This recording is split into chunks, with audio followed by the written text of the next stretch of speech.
Hello everyone, and welcome to Fictional Vortex. So we are back with an interesting series on what if Naruto had semi-dark power and become a dark god. But before we start, I just want to remind you to please subscribe to my channel and hit the like button if you enjoy my content. Let's start the story. When someone first called Naruto demon, he refused to believe it, cause he was just like them. However, when more and more people kept calling him that, eventually he believed it to be true. He even smiled at the villagers when they called him demon.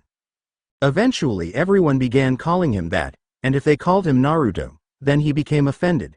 Everyone was scared of the demon, not because of the nine-tailed fox, but because of the way he acted when they said it, and his smile.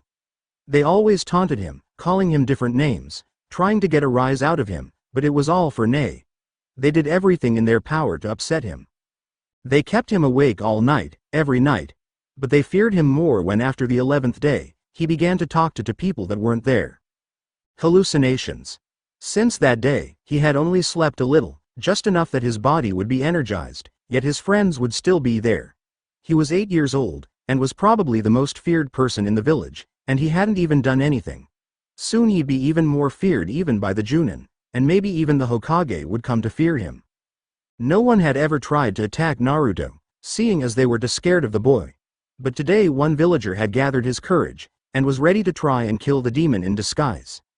Seeing the boy walking down the street, eyes seeing some being that wasn't visible unnerved him, if only a little.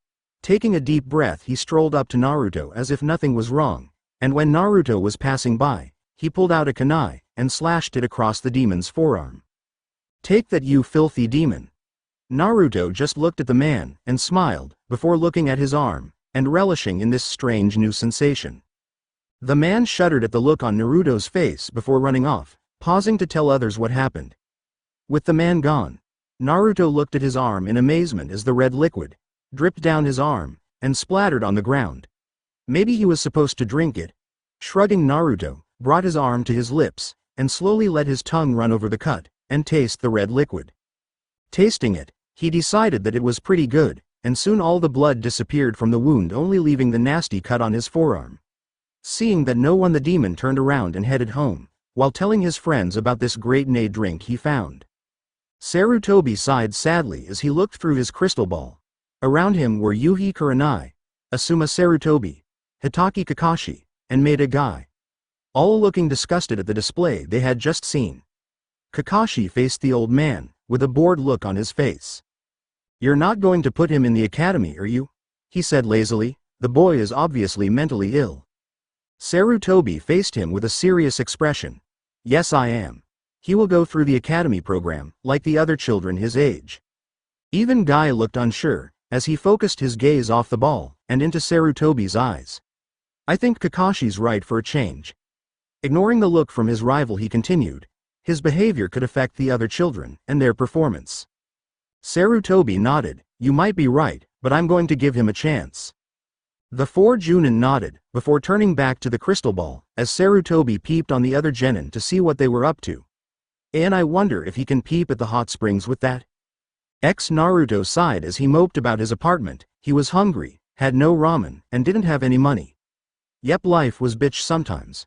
Sure, he could talk to his friends, but after a while he found himself wanting to do something else. He thought back to when that nice man had cut him, and how he had tasted his blood. Maybe this would taste even better. Slowly, he looked at the cut on his arm, before taking a bite and starting to chew it, savoring its juicy taste. Week later. Today was the day that the newer generation started their training to becoming shinobi. People looked at the demon in disgust as he walked down the street. They took in his right arm, and most vomited at the sight. His arm had multiple chunks taken out of it, as if something had tried to eat his arm off. However, when they saw him chewing something that was bloody, and mixed with flesh, they knew what had happened to his arm. Everyone backed away from him as he passed. He had just gotten a ranking up on the scale of fear. Seeing the small blue building, and his destination, Naruto strayed from the path he was walking, and headed right. When the parents saw him, they stared at his arm curiously, before turning away in disgust, and telling their children to stay away from that monster. He casually walked over to where he saw the old man, and some guy with a scar across his nose. When the Hokage saw him, he smiled before glancing at his forearm and rushing to his side. "Naruto, What the hell happened? The man exclaimed. Nothing, old man, I was hungry, and it looked so good, I couldn't help myself. Sarutobi gazed at Naruto with wonder in his eyes. He was hungry, he had food, damn it, he shouldn't be doing this. What happened to the food and money I gave you? Gone, was Naruto's reply. The old man sighed, as he overlooked Naruto's arm. There was no way he could heal it, and he doubted the medics could do anything about it. Why wasn't the fox healing him? You'll find out next chap. Does it hurt any? Sarutobi asked. No, was Naruto's reply. Actually, it feels good. The Sandaime stared at him, trying to find evidence that he was lying. He cursed when he couldn't. Ha. We'll talk later. Okay. Naruto nodded before walking into the academy, ignoring the children's sick gazes at his arm. Iruka smiled slightly as he looked at all of his new students. Hopefully they'd all become genin. It would look good on his record if he passed the whole class. Then maybe he could finally become a Junin. He could only hope and pray. Iruka's eyes stopped on the blonde-haired boy in the top right of the classroom. That was the demon. He scowled at the boy and mouthed the word monster. The boy just smiled at him and waved. Iruka was stumped. Shaking his head, he began to address the class. By 2 hours later, Iruka was lecturing them on the code of the shinobi, and barely half the class was paying attention. Lunch was in half an hour, but Naruto couldn't wait. Glancing around to see that no one was looking, he lowered his head under the desk and took a bite of his arm. Naruto heard a shriek and lifted his head up and saw that the blonde-haired girl next to him was pointing at him and was shouting that he was a freak. He thanked her and was going to take another bite when he noticed that everyone was staring at him with disgust. Some genin even unloaded the contents in their stomach onto the floor. Iruka grabbed him and dragged him outside, where 5 minutes later, the Hokage and some women with purple hair in a lopsided ponytail showed up. When Naruto looked at the women, he felt his body heat up and his insides tingle. When the women looked at Naruto and saw him licking his bloody arm, while gazing at her with a blush, she smirked and strolled over to him. Anko bent down and took a little lick to taste this kid's blood. Her eyebrows raised in surprise, and she started to lick it again, then again. When all the blood was gone, she looked at him and saw that he was smiling at her. Anko kissed him on his forehead before walking back to where the Hokage was. Oh yeah, she liked this kid. The Hokage came over and looked at Naruto sadly, before grabbing him and shushing to his office. Day later. I've dropped him off at his apartment and got the medics to fix his arm with the new regeneration experiment. The Fujunin nodded before looking at Sarutobi. I can't leave him alone, in this state. They looked at him, with recognition in their eyes. Asuma was the one that spoke up. You don't mean, one of us? The elder Sarutobi confirmed their suspicions by nodding. That's correct, he will live with one of you. Kakashi glanced up from his book. It can't be me. I'm too busy and wouldn't be able to watch over him. Asuma nodded. I can't either. Konohamaru and mission would take up my entire time. Then Guy spoke up. I'm sorry, but I have to watch over my own son and training to beat Kakashi. When Kurenai didn't say anything, they all looked over at her. I guess I could watch over him and protect him. Sarutobi smiled at her, grateful that someone would watch over Naruto. Next day. Where is my room? He asked without much emotion. Kurenai looked at him, trying to ignore the wetness in between thighs as she smiled at Naruto. It's down the hall and to the left. When Naruto headed that way, she ran to the bathroom and shut the door, pulled down the bandages, and began pleasuring herself with her pointing and middle finger. Kurenai tried to hold in her moans, but didn't succeed as the Junin started to let out low moans and grunts. She vaguely felt her juices running down her hand and heard the door open. She froze as she looked at the door and saw Naruto standing there looking at her in wonder. He looked down at her legs and what was in between and licked his lips. He walked over to her while she was in shock and pushed her legs out of the way so he could get a clear view of her womanhood. Her legs unconsciously wrapped around him, drawing him in closer. He bent his head down and opened his mouth wider, ready to give it a taste. It tastes pretty good, but not as good as my blood. Kurenai sat up, not even bothering to readjust her bandages as she walked over to him and looked him in the eye. What just happened will never leave this house, understand? When he nodded, she walked into her room and shut the door. Naruto shrugged before going into the kitchen and retrieving one of his favorite items, a knife. Naruto awoke with a start as he felt weight on top of him. What he saw was a naked Yuhi Kurenai pulling his pants down. "Wha? Are you doin'?" he mumbled sleepily. "Shish. It's okay. I'm just going to pay you back for what you did today." Okay," he said, staring at her curiously. She pulled down his boxers and looked shocked. "Wow, that's pretty big for someone your age." Naruto didn't say anything till she was positioning herself above him. "What if I don't want you to do this?" The Junin let out a breath as she slid down and let his member enter her. "Well, that's too bad cause. I'm your guardian. And you have to do what I say," she replied while sliding up and down on him.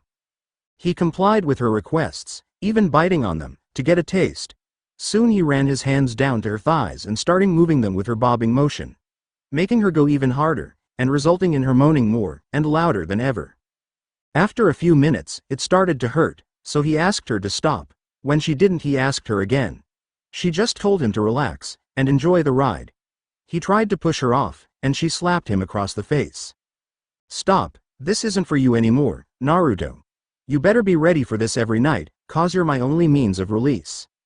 He sighed before, covering his face with the pillow, trying to stop the tears coming from the pain of her bouncing taking advantage of him. Naruto never told anybody what happened.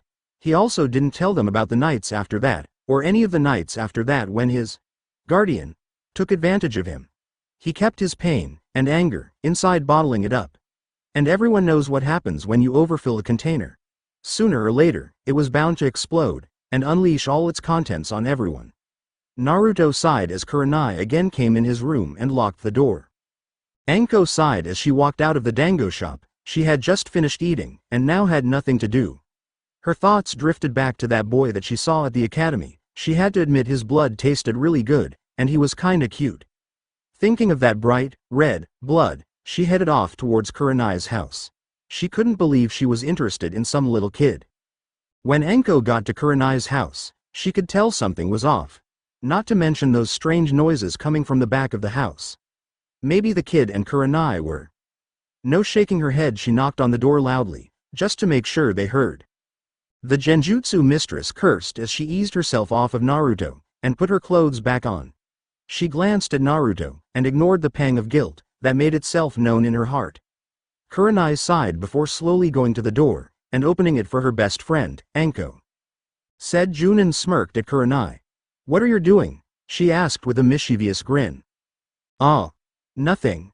Why?" she asked. "What are you doing?" "Well, I came to see you and the kid, especially the kid." Kurenai froze. Okay, just a minute." She ran to Naruto's room and saw that he was trying to stop his tears. She shook her head, grabbing his arm. "Listen, Anko is here to see us, so I expect that you won't break your promise, will you?" She saw that Naruto was looking at her arm hungrily, so she quickly removed it from his view. "Do you understand?" When he nodded, she let him go and walked back to the door, where Anko was sleeping. She grabbed Anko and pulled her in by the sleeve of her coat. When Anko was in, she removed her coat before sitting on the couch and chatting with Kurenai about the kid and various men in the village. God, I wish the fourth was still alive. He had a huge sack on him. Kurenai smacked her forehead before saying she had to check on Naruto.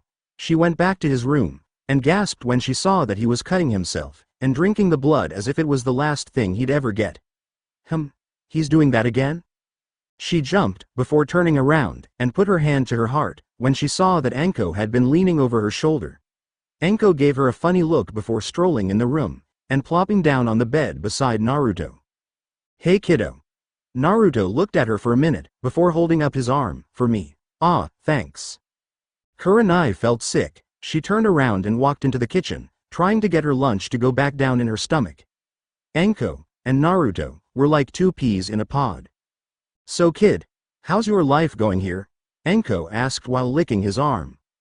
He made another cut while Anko grinned. "It's good."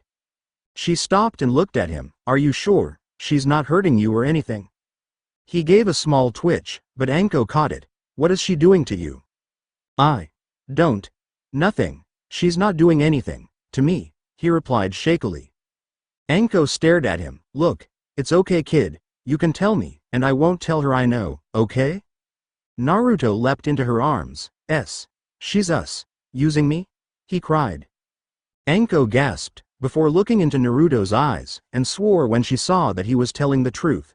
She put her arms around him. It's okay Naruto, I'll get you out of here, okay? He nodded, before letting her up. Anko kissed him, and licked of all the blood surrounding his mouth. I'll be back tomorrow, so be ready, and act like everything is normal. When he nodded she got up, ruffled his hair, and walked back into the living room where Kurenai was. Anko stopped herself from outright attacking her. Well, I've got to go, but I'll be back tomorrow, see ya. Kurenai waved at her as she walked out, before going into the kitchen and making dinner. It never occurred to her that Anko knew, or that tomorrow Naruto would be leaving. It was even stranger, when she did her nightly round with Naruto, and he was actually helping her, and exploring with his hands. She cleared her head, before going back to what she was doing to Naruto. Maybe he just accepted life as it was. Anko sighed as she stepped into the Hokage's office. Ansanem looked up from his paperwork, and smiled at her. Ah, Anko. What can I do for you? She looked around nervously. I think you need to move Uzumaki, Naruto to another home, she stated. He fiddled with his hat. Oh, and why should I do that? I have reason to believe that he is being molested. Sarutobi got up and stood right in front of her. What proof do you have? He asked seriously. None, but I've noticed that he acts funny around her, and when she passed him in the hallway, he guarded himself, till he remembered that I was there, she lied. The third Hokage nodded. Tomorrow, I want you to go there, and prove that it's happening, get whatever evidence you can, ask Naruto questions till he admits it, understood? When she nodded, he smiled at her. Good, I'm glad you noticed, otherwise this would have kept happening. 4 a.m., Naruto's dream world. Naruto stood up, and opened his eyes, and gasped at the sight. He was wearing an all-white suit, and was standing on some platform, and there were millions of people below him, cheering and clapping. He smiled and waved his left arm at all the people. Then suddenly there was a flash of white light, and when it was gone, all the people were dead, all chopped up into gory, bloody pieces of flesh and bone. Naruto's white suit was now red with blood, and in his right hand was a blue, triple-bladed scythe. He stared at the weapon before laughing at the piles of bodies. He walked over and picked up a head, and took a bite out of it. Oh yeah, he loved this dream. Suddenly he heard dark, evil laughter, and when he looked up, there was a big cage, with a giant fox in it. Naruto just glanced at the fox, before taking another bite out of the head, and smiled when he realized how good the eyes were. He heard the fox chuckle, so he stopped eating and stared at the fox. Evil laugh, big red eyes, teeth sharp as razors, and 9 tails. Yep, you're the Kyuubi. The Kyuubi stood there shocked. He just stared at Naruto before saying, You're not terrified of me? When Naruto shook his head, he asked why. Because, 1, you're in a sealed cage, so you couldn't do anything, and 2, you're just awesome. At that the fox grinned. Glad you noticed. There was a silence before Kyuubi broke it. I like you human. Not only are you not scared, you're smart, and you like human flesh. A fine container I have. Naruto did a mock bow. Thank you. The Kyuubi shifted in its cage, before settling down in a position. So you liked that dream, huh? Naruto nodded. Hell yeah, it was cool, and I got to eat, and that big-ass scythe was the shit. The fox gave a big toothy grin. Oh yes, we'll get along fine. By the way, it's time for you to wake up. Everything was covered in darkness, before Naruto felt someone shaking him. 5 a.m. Come on kid, get up. Naruto sat up, and looked at the women in front of him, and smiled when he saw that it was Anko. She returned his smile, with her trademark grin. Come on, let's get out of here, and go see the Hokage, so you can tell him what happened. Naruto shook his head. No, I can't, I won't have anywhere else to live, and I want to punish her myself. Anko grabbed his hand. We'll find you somewhere to live, and what's a little kid like you gonna do? You'll find out soon. Please don't tell anybody. I'll make it worth your while. Anko looked at him funny, then did a low laugh. Ha ha ha ha. What's a ha ha? Little kid like you gonna do to a big woman like me? He smirked at her. I may be little, but why do you think Kurenai keeps coming back? Anko stopped laughing and looked at him. I thought she's taking advantage of you, she said. It's true that she is, but she keeps doing it, 'cause she likes my size. Anko shook her head. Well, I've always wanted to do a little kid, but no one knows, right? He nodded his head. Right, and after that I have to live with you. She looked at him. And why did you assume that you'll live with me? He smirked at her. 'Cause if I don't, then I'll just go to the Hokage and say child molestation, and bang, you'll be locked up. She growled at him. Stupid, blackmailing, little. Fine, but after that, when I want blood you'll have to give me some, okay? He nodded and smiled. Gladly. I'm glad you accepted my offer, 'cause you're nice and beautiful, and I'd hate for you to be in jail. She gave him a soft smile, before realizing what he said. Just come on, so we can get it over with. Naruto nodded, and they jumped out the window, and went into the forest, the boy not knowing why he offered himself to the woman, and the woman not knowing why she accepted. 20 minutes later Anko threw on her jacket. Not bad, kid. I'll tell the old man to let you live with me, after I heal my wounds. With that she left, and Naruto was left to talk to the fox. Mind. Not bad, kid. I knew we were gonna get along great. Red chakra came and circled Naruto's body, and restored his body. He smiled at the fox grateful, before getting a funny look on his face. Wait, how come you've never healed me before? Because I was sleeping, when I got sealed. The damn thing took all my energy, and used it to seal me, so I was recuperating. When you had that dream, that was when I woke up, and decided to test you. Oh, how did I do? Naruto asked. The fox gave an evil grin. Oh, you passed with flying colors. Naruto nodded before getting kicked out of his mind and realizing that he was back at Kurenai's house, standing in front of the window. I didn't even notice that I was back here. Naruto shut the window, and went into the kitchen to eat, before going and seeing that Kurenai was still sleeping. He barely heard the fox talk, since he wasn't in his mind. I thought she got up early, like 7 or something. Why, normally she does get up at that time. Last night wore her out even more. So that's why you let her keep going last night, and even started helping her. The fox chuckled. Haha, smart boy. Naruto could sense the fox retreat back into the dark recesses of his mind, so he stared at Kurenai a bit more before waking her up when a knock was at the door. She got up, looked at him, then heard the door, threw on a shirt, a pair of shorts, before running to the door and opening it quickly. She gaped when she saw Anko, Sarutobi, and Iruka standing in her doorway.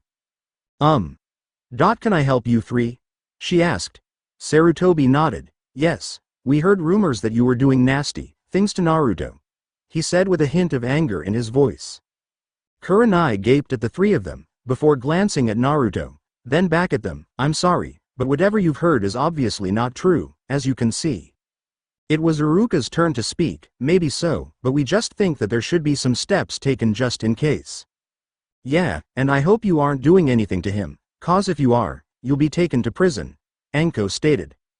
Sarutobi beckoned Naruto to come stand behind him. Well, we'll investigate this more, but for now, Naruto will stay with Anko. Kurenai looked at all of them, then at Naruto, who was standing behind everyone. She blinked when he sneered at her, then smirked. On the inside she grew angry, but not enough so that they'd notice. She nodded when the Hokage told her that he'd be back later. With that they left, and she shut the door, and went into her training room, destroying everything. Oh, she'd make that brat pay. Anko's house week later. Naruto just got back from the academy, and he was downright tired. Today the kids had to spar with each other, and everybody was so terrified of him that they wouldn't go near him. So he took the fight to them, and ran at them and started attacking. The kids, scared that the monster was attacking them, just tried to run and hide. So in the end, Naruto ended up defeating them all, and Iruka marked it down on Naruto's record that he was the best in taijutsu, and that he was the strongest. Fun times. And at home, Anko and Naruto still had their fun, and sometimes she did do it when he dodong as it was with someone he loved. He didn't really care. He smiled as his friends gaped at what Anko was doing to him. Anko smiled at Naruto as he walked out the door, but when he was gone she cursed at the kid. Yeah, sure, he was good in bed, and he had great tasting blood, and they got along great, but he freaked her out. Okay, the drinking blood was okay, but eating your own muscles and skin and fat, That's just gross, and she didn't think she'd ever try that. Then there was his problem with hurting himself, whether it was jumping on a pile of broken glass, or juggling with razor blades. It seemed that he always found a new way to hurt himself. She was actually happy when he left, cause then she didn't have to constantly watch over him, so he wouldn't hurt himself, and he wouldn't go exploring through her room and underwear drawer. Now that he was at the academy, she could relax, at least that's what she thought. Naruto sighed as he walked into the academy. Another day in this boring place. Sure, he learned some things, but the Kyuubi and Enko had been helping him with a lot of his training. He knew how to mold his chakra faster than anyone else at the academy. He knew a couple lightning jutsus. Oh, how he loved lightning attacks, the things they did to skin. He could also fry an enemy's brain with one shot. On top of that, he was fast. I don't mean chunin fast, I mean fast as in making. Okay, he was just very fast, like Junin speed. But the best thing was that he was the best taijutsu user, at least according to Iruka. Not to mention, since the class were still kinda afraid of him, he got the highest marks, well, when it came to fighting him, or practicing skills with him. But it's like Kyuubi said, if your enemy fears you, then you've already won. Of course he can say that. He's a 500-foot tall, red-eyed fox. That's the king of hell. Of course people are afraid of him. He smiled at Hinata, who first blushed, then gave a small shriek, and turned in her seat. Iruka walked in and did his big head jutsu, and sat down. Naruto noticed that his clothes were wrinkled, and he looked flustered. He studied him a bit longer, before looking at Sasuke Uchiha, and glaring at him. Their rivalry had started at the ripe age of 6, and now it continued, though 2 years later, people would think that they were the most bitter of enemies. Though this wasn't true at all. Yes, they had a rivalry, but in that rivalry was a small form of friendship, though neither would admit it. He turned away from Sasuke, and stared at Iruka, who was now giving them instructions. Okay everyone, today we're going to go outside and have a free-for-all. It's everyone fighting each other, no groups. Most people looked nervous, while others looked excited, or like Shikamaru and Naruto, that they didn't even want to go outside. They just wanted to sit there and go to sleep. Unfortunately, being mere children, they had to go outside like everyone else. When they were in the forest, not the forest of death, Iruka gave them some more instructions. Now you all have 3 hours to complete this test. The last person standing will get an hour extra training from me and Mizuki. The genins talked excitedly, before Iruka raised his hand to silence them. I'll also be entering the forest, to watch over you all, in case someone takes it too far. Everyone swore that he threw a look at Naruto before shouting begin. Everyone rushed into the forest to get the higher ground before anyone else did. Enko sighed as she stepped out of the shower. She had just gotten done with her fun time with Iruka. 5 minutes after Naruto had left, she had went out and dragged poor Iruka into her house, and ordered him to take off his pants. They had had a good pace going when Iruka realized that he was gonna be late. She just hoped that Naruto wouldn't find out. She knew he had some kind of love for her, and she wouldn't want to break his heart. Just cause you're scared of someone doesn't mean you have to be uncaring towards them. Sighing, she threw on her trench coat, and walked out the door. The blonde-haired shinobi smirked as he saw Hinata slowly walking into his clearing. He chuckled before dropping down behind her, and putting a kunai to her throat. In a flash that surprised him, she turned around, grabbed the kunai, and threw it into a nearby tree. He flipped backwards as she tried to land a hit on his right shoulder. Halfway through the flip, he extended his foot, intending to kick her in the nose. However, she grabbed the bottom of his foot and pushed it away. His flip messed up. He formed his body into a ball as he landed on the ground. He didn't have time to rest, however, as she was already on the offensive, coming at him with a barrage of palm strikes. He grabbed her palms, lowered his face to hers, and licked her lips. She jumped back, and rubbed her lips, before growing angry, and doing that 64 palms move. I forgot the name of it. Help. He got hit with all 64 palms, but miraculously, I forgot how to spell, got up, and smiled at her. That felt good. Now it's my turn. Hinata backed up, remembering who he was. Maybe she shouldn't have fought him. She shook her head, and prepared a kaiden as he ran at her. Damn, I forgot about that stupid shield thing. Naruto leapt up into the air, and threw some kunai at her. She cheered when she dodged them but gasped when she saw the explosion tags attached to them. She spun to do a kaiden, but was too late as the tags went up in flames, and exploded, knocking her unconscious, and leaving burns on her back and arms. Naruto smiled at his victory, knowing that it was sweeter since he didn't even use jutsu, or any of his higher skills. Now it was time for the prize. Making sure no one was around, he pulled Hinata's body into the forest, and unzipped her jacket. 1 hour later. Yeah, that is a great plan, Shikamaru, Sakura said enthusiastically. You said it, Sakura. Choji said happily, if we get more people to work with us then we'll stand a better chance of winning. Shikamaru nodded lazily, then we'll all have a fair fight. They kept walking and Naruto decided to drop in once again. They looked startled before they all smiled at him. Hey Naruto. Shikamaru said. Naruto narrowed his eyes and ran forward, but tripped on the roots of the tree. Sakura and Choji broke into laughter. What a klutz! Sakura exclaimed. Yeah. Choji agreed, I don't think we should have such a dumb freak on our team. Even Shikamaru had a hint of an amused smile on his face. Sakura laughed some more, what a doby. Naruto snarled at them before holding his head, trying to block out all the insults. His went red, and they knew that that was the last mistake they'd ever make. Naruto broke into laughter as he looked at the bodies. Shikamaru's head was separated from his body, and his left eye and tongue were gone, obviously ripped out by someone's bare hands.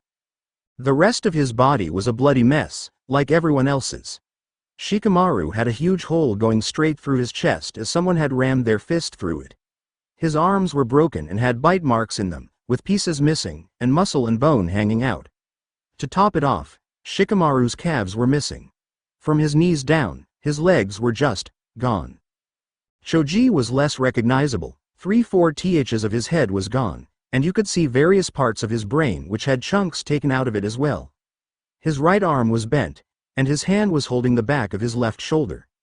His stomach had a big burn mark on its side, and you could see his insides, burnt as well. Now Sakura, her body, wasn't even there.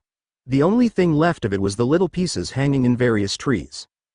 Naruto had a crazy look in his eye, and a big evil smile on his face, as he licked all the blood off his clothes. His orange jumpsuit visible again. He burned the bodies to a crisp before running out of the forest and heading towards Anko's house.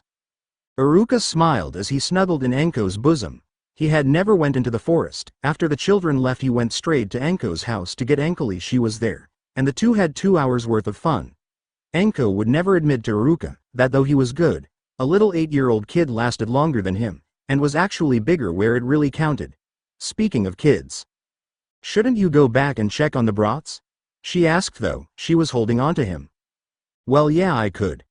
But Mizuki's there to handle any problems. Iruka replied with a glint in his eyes. Then in that case. They both looked at each other before going under the covers. Naruto knocked on the door 6 times, and when she didn't answer, he grew angry, not to mention the loud moan and screams coming from inside.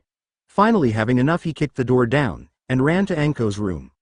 What he saw shocked him. Iruka was on his knees, sticking his manhood into Anko.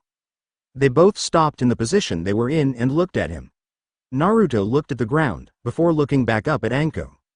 What's going on? Anko sighed. Look kid. You're fun, and good and all, but I'm an older woman, I have my needs, that sometimes you can't fulfill. Iruka nodded. Yes she right, besides you're an 8-year-old, you can't possibly think that you'll satisfy an older woman. Anko smiled at Naruto sadly. I'm sorry Naruto but, we just can't do this anymore. I don't care about the agreement, you'll have to go somewhere else. She winced when she saw a tear come from Naruto's eyes. I'm sorry Naruto.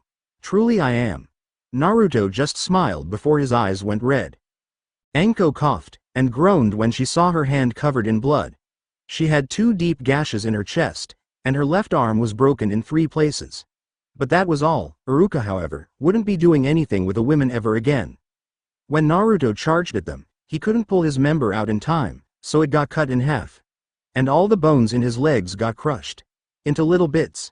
He'd never be able to walk again. Though he'd live, it'd be a worthless existence, since he couldn't have fun, or go out on mission, or do any other shinobi things. He still worked at the academy. Naruto, that demon, got thrown into jail by Ibiki and some Anbu, when they came to inform everyone about the deaths of 3 genin. Ibiki had grabbed him right after he sliced Iruka, and it had taken all the Anbu and Anko to hold him down, But he had put up one heck of a fight, and had fought them all, not caring when he got injured. The Anbu had all gotten bit and were in the infirmary, for some type of poisoning that came from Naruto's teeth. It was a lethal poison, that paralyzed the enemy so they couldn't move, and Naruto could do whatever he wanted to do to them. Anko suspected that somehow Kyuubi made the poison, and made it leak through Naruto's teeth. God, she hoped that Naruto got locked up forever. Though she knew that somehow that wouldn't happen. Ex-jail cell the Sandaime, Kakashi, and Morino Ibiki were standing in front of Naruto, who was shackled to the wall, by his wrist and ankles. He was smiling at them, but his gaze was focused on an Anbu member in the corner with long purple hair. She stared back at him, and he licked his lips. She turned away in disgust, and looked at Sandaime. Why is this kid in here? The professor lowered his hat. He attacked and almost killed Anko Mitarashi, Iruka Amino, and several Anbu member. She looked at the kid with a doubtful expression. This little 8-year-old runt? Kakashi looked up fro his book. Yes, don't underestimate him, just cause he's a little boy. Ibiki cleared his throat. That's right, now Naruto, for the assault of several Anbu, Anko-san, and Iruka-san. You'll be in here for 4 years. He paused. There was also the 3 genin that got owned. I mean murdered, but since we don't know if you did that, we can't prosecute anyone. Naruto gave them a wicked smile. Well, I guess you're gonna torture me almost every day, right?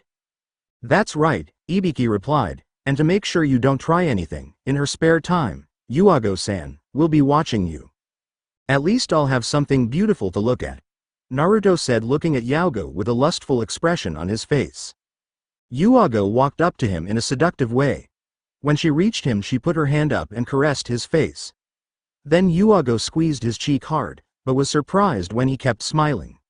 The Anbu had a cruel smile on her face. Well, don't count on it, cause I'll be assisting in your torture as well. Naruto blew a kiss at her. I'd love it if you did that for me. Sandaime just sighed, while Kakashi was giggling like a pervert, his head still shoved in his book, and Ibiki just had an amused look in his eyes. Naruto looked at Kakashi, then at his book. Yo Cyclops, let me see that since it'll be a while before I get out. Said Cyclops shrugged before holding the book up in Naruto's face, which soon after Naruto started giggling. When I get out, I'll pay you for some of these. Kakashi nodded. Sure, it's a deal, but you should focus on your current situation, and not about the outside. Naruto ignored him. Come on, trenchcoat, start my session. Ibiki's eye twitched, but he nodded to Yuago, who went outside the cell door and came back with a bucket of ice-cold water. Naruto turned to Kakashi. See, I'm focusing, now remember the deal. Kakashi and the Sandaime went behind him to the cell door before Sandaime whispered in his ear. I'm sorry, Naruto. I know you have had a bad life, and when you get out, I'll make it so that you never get sent back in here. Right now you're too dangerous. Hopefully Ibiki will knock that out of you, so you'll become an effective ninja. With that, the 2 ninja left, and only Ibiki and Yuago were left in the cell with Naruto. Morino took off his gloves and stuck his hands in the ice-cold water. Then Yuago wrapped them in bandages. Who knows what FIC this is from? The head of interrogation smirked at Naruto before asking, you ready? Without waiting for an answer, he punched Naruto in the ribs, effortlessly breaking 2 of them. He frowned when Naruto kept smiling. He was still looking at Yuago. He uppercutted Naruto with his left and smirked when Naruto spit out blood, part of his tongue, and some teeth. But that fool laughed. He laughed, and stared at Yuago again. Then he looked at Ibiki. Holy crap, my teeth, oh my god, whatever am I gonna do? He said sarcastically. Then he opened his mouth, and laughed when new teeth grew back, and his tongue was fully healed. Yuago shivered as he swallowed the mouthful of blood. Oh yeah, it was going to be a long 4 years. By 3 years later, 2 days till Naruto is out. Time skip, yes I know, sorry. Naruto 11 years old. Yuago smiled as it was her time to torture Naruto. He did the same and whistled. Ah, my favorite, the sexy Yuago. I could torture you in another way. She gagged, but in the inside she felt weird. The only person to say that to her ever was an 11 years old prisoner. She's not with Hayate, since Naruto's 11 not 12. She faced him. Well, since you feel that way, then I'm going to give you extra punishment. She frowned when he gave a big grin. I look forward to it, Yuago-han. She stared at him, about to say something when Ibiki spoke up. and told her that he was going to get a drink. She nodded, knowing that he often pulled all-nighters, trying to get Naruto to break, when all he did was stare at Yuago. When he left the room, she got in Naruto's face. "What's your game?" Naruto raised his eyebrows. "What do you mean?" Yuago edged closer, not noticing that her nose was pressed against Naruto's.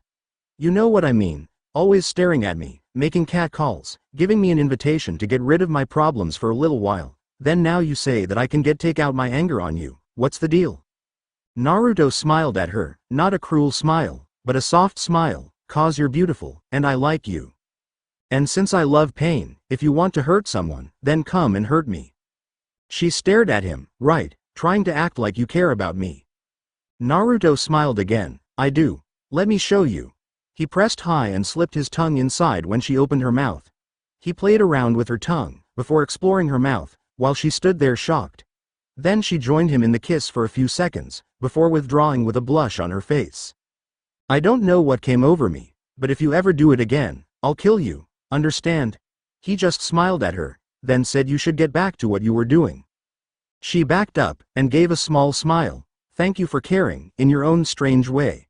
When he nodded, she swung her whip and slashed him across the chest, repeatedly, thinking of all the bullshit she ever had to deal with. When she was done, she saw that Naruto's chest, which was once clean with a few marks on it, was now bloody and disfigured. Yet he smiled at her. "Feel better?" She nodded, then watched in fascination as he struggled to lick all the blood off. She had seen him do this before, but it was nasty, yet fascinating to watch. Yuago shook her head when it showed that Naruto's chest was completely normal now, as if she'd never touched it. She went back to the corner, when Ibiki came in with oil and a lighter. She winced when he poured on Naruto's whole body, except his head, then hissed when the lunatic flicked on the lighter, and quickly put it in Naruto's pants pocket. But now she noticed that Naruto's gaze wasn't on her, it was on the wall behind Ibiki. One day later, one day till Naruto's out. Naruto smiled when he saw that his friends were here. Remember hallucinations? Ever since he'd been here he had seen them. He had a tight 24-hour schedule. He slept for 3 hours, went outside to the prison grounds for 1, and the other 20 hours he was tortured on end. He looked behind Ibiki and saw one hitting Ibiki as if trying to make him stop. He smiled at it, and shook his head no, telling it to leave him alone. It stopped and went back to the wall. Yuago saw him and followed his view, but didn't see anything. She frowned when he shook his head, and looked once more. She looked real hard, and thought she saw an outline of a hand swatting at Ibiki as if he was a fly. She gasped and turned back to Naruto, looking at him, wondering if he could control ghosts, or some other spiritual force. She kept staring at him, but he was staring at her. Ibiki wasn't noticing as he kept pouring oil on Naruto. She sighed, knowing that they couldn't hurt him. She returned his gaze throughout the entire time of his torture. Next day Naruto gets out. Naruto awoke, and saw that no one was in the room except some man with really pale skin, and a tuxedo. The man was bald, and his eyes were black. I mean the pupil, the iris, every part of his eye was black as night. Who knows what show he's from? He walked up to Naruto and put his hands on Naruto's face. Naruto felt his energy being sucked out, and realized that he couldn't breathe. The smile still on his face, he stared at the man, who was smiling at him as well. Morino and Yuago stared at Naruto, and see what his reaction would be to the genjutsu. Ibiki cursed when he saw that that stupid was still on his face. He lifted his head up when Naruto started talking. Naruto looked at the man again, and saw that in a flash the man was in the middle of the room, and started talking to him. "You, Naruto Uzumaki, are going to hell." Naruto nodded. "Thank you, I'm glad that you noticed." The man still had an amused smile on his ugly face. "Before you die, ask me anything you want. I am the Reaper, I know all." Naruto thought for a minute, silently acknowledging Kyuubi's statement that the man was a fake. "Well, what's the meaning of life?" The Reaper smiled. "The meaning of life is killing everyone that you can, and being as bad as you can before you die." Naruto snorted. "Of course you'd say that, you're evil." Reaper chuckled. "Okay, what do you think the meaning of life is?" Outside of the genjutsu, Morino and Yuago listened intently, wanting to know what Naruto thought as well. "I think that there is no meaning of life, but rather that each life has a different meaning. For some the meaning of life is becoming Hokage, while others is learning all the jutsu they can. When Yuago nodded, the Reaper did too. A very good answer from someone so young. Next question. Okay. What's your favorite color? The Reaper's jaw opened a little, as did Yuago's and Ibiki's. Out of everything you could possibly ask. You ask me that? Shaking his head, the man continued. It's red, the color of blood. Naruto nodded. Okay. When I die, will you kill Ibiki for me? The man laughed. Ah ha ha ha. Ha. No, Naruto sighed. Fine. Why is Yuagoheim so beautiful? He asked with wonder in his voice. Reaper didn't say anything for a moment, because she just is. All her ancestors were the winner of beauty pageants. Naruto shook his head. You say it's cause of her beautiful ancestors, but I think that it's her natural beauty. Ibiki smirked at Yuago as she blushed, before shaking her head, which the Reaper did as well. Next question. Naruto smirked at him. Well, you do know that when I die I am going to become the king of hell, so basically you'll be my bitch, you know that right? The Reaper grew angry and the room lights flickered, before he shouted, Ah, stupid fool. No one rules me. One question left. Naruto laughed and was about to ask him the last question when he saw one of his friends coming, making loud noises as he ran into the room. Naruto smirked before looking at the corner of the room. Can you see that? Ibiki and Yuago took in every part of the cellular cell, which made the Reaper do the same. What are you talking about? The Reaper asked in annoyance. Naruto looked behind the Reaper, and Yuago followed his gaze, and swore that she saw a hand with a blade in it. The Reaper eyes widened when it saw a tall man in Adiri blue pants, black shirt, and torn blue jacket. The man's face had a hockey mask, and in his left hand was a machete. Yes, I used Jason. I don't own him either, but I like him. He's cool. The Reaper didn't react as Jason's machete went through his chest and cleaved him in half. The two interrogation specialists gasped when the jutsu fell and for a brief moment saw Jason looking at them. But then he was gone and Naruto was looking around. He looked at Yuago and had a hurt look on his face when he saw her hands in a seal. Ah. Yuagoheim, how could you? I thought we had something special. She turned away, so he wouldn't see her flushed face. Ibiki spoke up. I have no idea in hell what that thing was, but I don't want to know. Reg RD less your time is finally up, it's time for you to leave. Naruto smirked as the Sandame walked in and looked at Naruto, and slapped his forehead when Naruto said, Sup old man? Ibiki shrugged as Sarutobi looked at him with a glare. We did every torture technique possible, but no jutsus as you requested. And every time we tried to go in his mind, we got kicked out. Sarutobi nodded. Ha well Naruto, I hoped you learned your lesson. Yep. Naruto replied, I learned that if I'm going to kill someone, then I should do it sooner. Sarutobi sighed before unlocking the shackles on his legs, and was about to do his arms when Naruto stopped him. I want to keep these on, just rip it off the wall. Sarutobi looked at him before, shooting acid at the chain attached to the wall, and watch it burn off. Naruto walked forward, and surprisingly didn't fall down. Instead he just stretched his arms and smiled when he heard the chains hit the floor. He looked at his wrists, and moved them, testing their movement with the shackles on. It's like Liu Kang's zombie form Mortal Kombat. You know the chains on he wears. They walked outside, and he smiled, seeing that the village hadn't changed. He looked towards Yuago, then smiled at her. He walked over to her, and French kissed her before she could OD anything. With that done he hugged her, before running off so she couldn't do anything to him. It was 4 in the morning, so he'd go to his apartment, take a shower, get money, got to Ichiraku Academy. Watch out Konoha.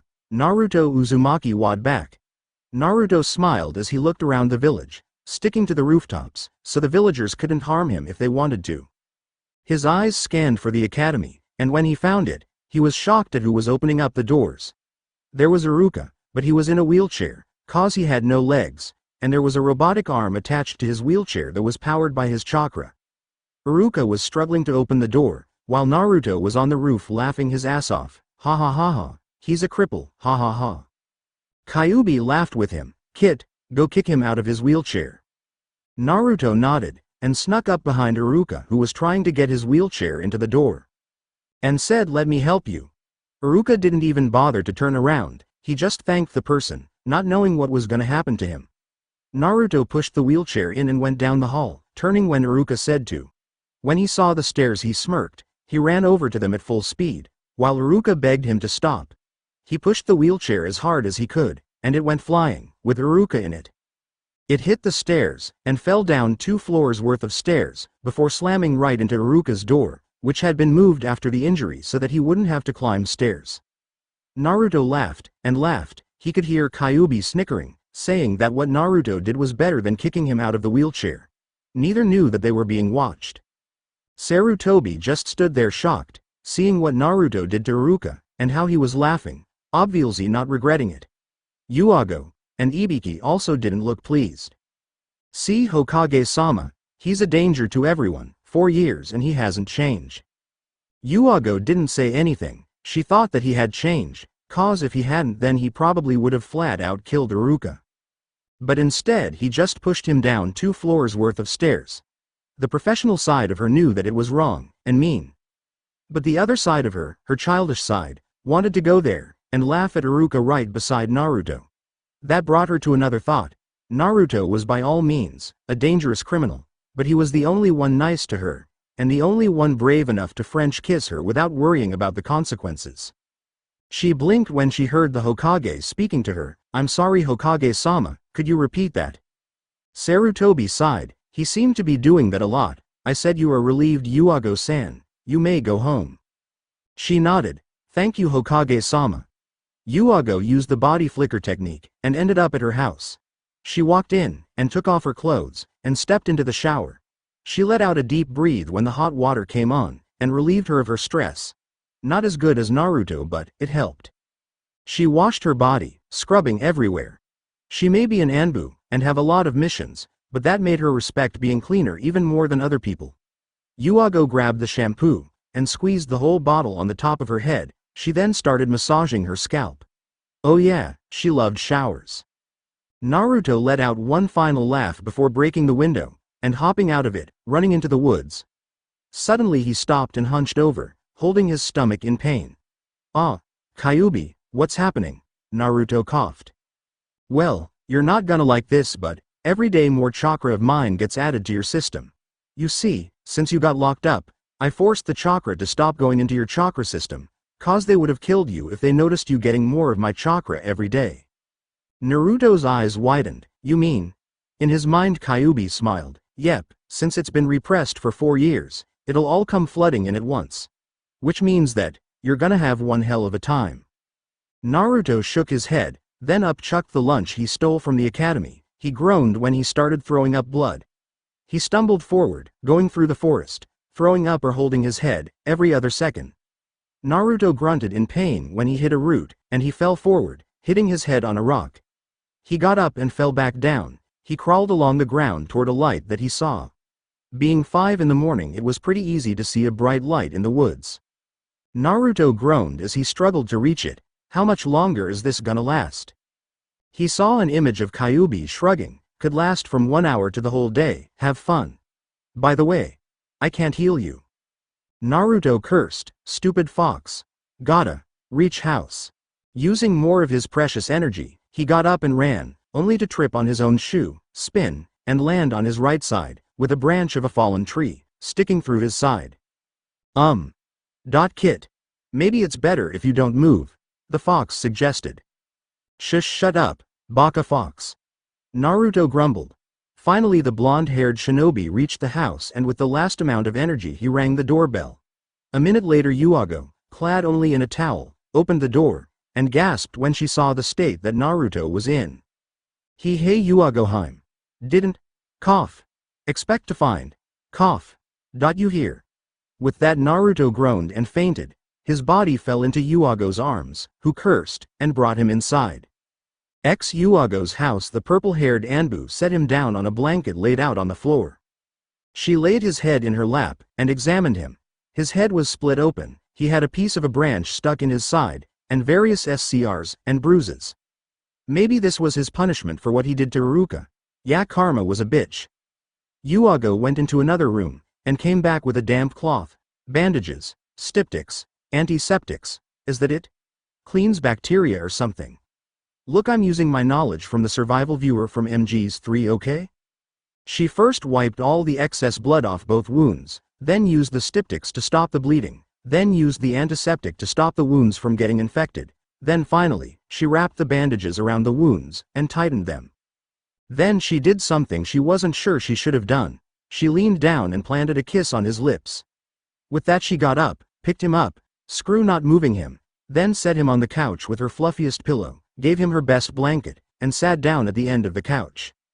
A minute later, she moved the pillow and sat down, and laid his head in her lap, and began playing with his hair. What? She couldn't help it, not like she had anything else to do. She put her AHND on his forehead, and noticed that he had a small fever, but he could fix that by sleeping, so she went back to stroking him like he was her pet. She did that for a long while, before she got up, ate, and went to sleep on the blanket that was on the floor. When she woke up, it was night, probably around 10 or 11, checking on him one more time, she scooted him over on the couch and laid down beside him. Her mind didn't register the fact that Naruto's body turned around, and wrapped his arms around her, half asleep. She did the same to him. Even with the chains that were attached, the shackles, that were clamped on Naruto's wrists, digging into her back, she slept like a baby. Why do people say they sleep like a baby, when babies wake up every 2 hours? When Naruto awoke, his face was right in Yuago's bosom. He smiled, and kissed it, wishing that her clothes were gone, before carefully removing her arms, that were wrapped around him protectively, and got off the couch. He looked around, before noticing that he felt better. He tore off all the bandages, and went into the kitchen, then proceeded to raid her fridge. Deciding that it was time to leave, he walked over to Yuago's sleeping body, and bent down to kiss her. Before he got a better idea, he bent down to her neck, and put his lips on the side of her neck. Needless to say, when she wakes up, she'll notice that mark on her neck. Academy 7 o'clock. Iruka cursed as it hurt to move even more than it did before. Damn whoever it was that pushed him down the stairs. Apparently the same person stole a bunch of food from the cafeteria, then TP'd the bathrooms. He grew door of his classrooms, ready for the day of the Genin exams. It was a shame what happened to the Nara, Akamichi, and Haruno kids. Sure, the Haruno deserved it. Iruka's mean. But the other two had such great potential. Oh well, they would have been great shinobi. It truly was a shame that they got murdered. He put a smile on his face as his new assistant Enko walked in. See what's gonna happen. Mizuki had gotten fired when the Hokage had visited and told them of Naruto's imprisonment. He had muttered, "Thank God Kyuubi's gone," and the Hokage had heard him. Thank God no one else did, cause Iruka wisely did his big head of doom jutsu, even when everybody was sitting there quietly. Now people thought that he was mean. Enko had been chosen as his assistant, seeing as they had a relationship. That's right, she married him, even though he couldn't pleasure her anymore. Of course he didn't know that she was cheating on him with Ibiki, but that's another story for another time. He smiled as every child came in, and stood up, looking at all of them, and stopping at Sasuke. Sasuke had taken Naruto's imprisonment the wrong way. When the Hokage had said Naruto was too strong, he got angry, thinking that getting locked up proved your strength. Now he did everything in his power to try to get locked up, from setting villagers on fire to robbing houses. Sasuke was now considered Konoha's worst criminal. But most people knew what Sasuke was trying to do, so to stop this, Sarutobi threw him in jail, and had him tortured for 1 day. Sasuke had screamed like a girl, crying for his mom, dad, even his brother to save him. Then he started shouting, "Help me, Tom Cruise." Thinking that he had had enough, and that he was going insane, they let him go. Now things were back to normal, at least not anymore. Outside, Naruto stood in front of Iruka's door. Time for some fun. Iruka's POV. Door kicked off the hinges and hitting Kiba in the nose, $200. Cost for Kiba's broken nose, $700. Seeing the boy that almost killed you, injured your wife, and can scare your students shitless, in the same room as you, priceless. There's some things money can't buy. For everything else, there's Naruto. Naruto walked in and smirked at everyone. "I'm back." Hinata shrieked, and climbed under the desk, crying, and begging for him to stop. Naruto glanced over in her direction, and chuckled. He slowly walked down the steps toward Iruka, who was backing up into the corner, along with Enko, who lowered her hand to her chest. He stopped in front of them, and turned around to address the class. "See everyone, this is power. If you're 12 years old, and a special Junin, and ex-Chunin fear you, then you know you got respect." Sasuke stared at him, and nodded at him when Naruto glanced his way. Naruto returned the nod before turning back to Anko and Iruka. He smiled at Anko and stepped up and kissed her on the lips, which she actually returned, happy cause she though he wasn't going to try and hurt her again. Iruka glared at Naruto but sat there, helpless to do anything. His hands went down into Anko's skirt and she moaned loudly. Before she could do anything, he dragged her into the closet, and then they sat there shocked when they heard Anko screaming out Naruto over and over again. Then her screams of pleasure turned into screams of pain, as she begged him to stop. A few minutes later Naruto walked out of the room with blood on every part of his body. Graphic description of dead body ahead. Naruto smirked and sat down in his old seat. All the students, save Naruto and Hinata, who was still cowering under the desk, got up and went into the closet. Instantly 20 people vomiting could be heard. Iruka was also there and he came out with an unreadable look on his face. It was the look most people gave Jason. They knew they were gonna die, so why bother trying to run? In the closet was Anko's body. He slowly pulled her over to the closet and showed her Anko's body. He then smiled at her. If you tell anyone, then you'll be worse than her. Hinata fell to the ground, but nodded showing that she understood. He smiled at her. Good. He then ripped off her jacket, and laid her on Iruka's table. 10 minutes later when he was done, he smiled at her, before grabbing a headband, and smirking at Iruka. Do I pass? Iruka nodded as fast as he could. It was official, Naruto had passed and become a shinobi. Hinata didn't bother hiding her tears from the Hyuga Council. They knew something was wrong with her, but they didn't know what. Her father had tried to help her, even being nice to her, but that just made her cry harder, knowing that he was being kind to her, only because she was emotionally shook up. But she had been rode 3 times by Naruto, and she couldn't help but feel that it was her fault. If she had been stronger she could have fought him off. But she was weak. Her father and all the elders were right, she was weak. If she was stronger like Neji-san, she would have killed him when he tried to R her. But she wasn't strong, and he succeeded in raping her, and then years later he came back and did it again. Why her? Why did bad things always happen to her? Now her life was worse. People pitied her when all she needed was someone to listen to her. She needed someone to confess that Naruto hurt them in some way, then she'd confess that he rode her. She had to be sure that there was other people who had their lives ruined by Naruto, that she wasn't the only weak one. She was scared to confess though, because she remembered what Naruto had said to her. He slowly pulled her over to the closet and showed her Anko's body. He then smiled at her. If you tell anyone, then you'll be worse than her. Hinata shuddered at the thought. How in the hell could you be worse than that mutilated corpse? She didn't want to know because she knew that Naruto was speaking the truth. Kami knows Naruto wasn't afraid to do anything. Hell, he would probably tell the death god to go fuck himself, just for the hell of it. Why can't I be strong like that? She thought in wonderment. If I was strong like him, then he couldn't harm me anymore. Sure, I might get rode a few times, but when I'm stronger I'll be the one raping him. Then we'll see who's in control of who. Hinata sat up. She had the past week to think, and now she was done. No more nice and kind Hinata. She wouldn't be the one who others could depend on. They better go to someone else. The old Hinata was gone, and now there was a new, more determined, colder Hinata in her stead. What I can't say she was stronger cause her skill level is still the same. Hinata stepped into the bathroom and looked at her face in the mirror. Instead of that low self-esteem, kind face, was a scowling, non-caring look. She washed her face, before gasping, I haven't showered in a week. Needless to say she jumped in the shower, still pondering on Naruto. Hokage's office Sarutobi just stared at the document in front of him, not wanting to sign the damn thing but knowing that the world would be safer if he signed it. He had thought about it all week, and no matter what way he thought about it he kept returning to the same conclusion. That Uzumaki Naruto was dangerous. No human word could describe what was wrong with Naruto. Naruto just had so many problems, that no one could help him. He was more dangerous than Kyuubi. Why you ask? Because Naruto had the fox in him, had all his power, knowledge, combined with his own.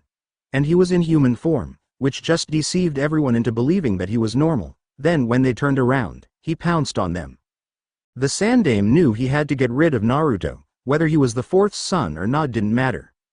Hey, I'm in the FIC, Arashi would understand, and if he didn't then that was his problem. He also knew that everyone would be happy with him for killing the demon, especially Iruka. poor guy was still weeping at Anko's grave.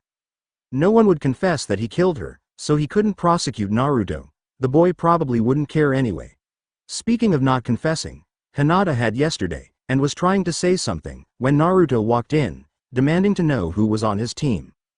Hinata was scared shitless, and Hiyashi reported that when she went back to the estate, her undershirt was torn, and she looked like she was beaten.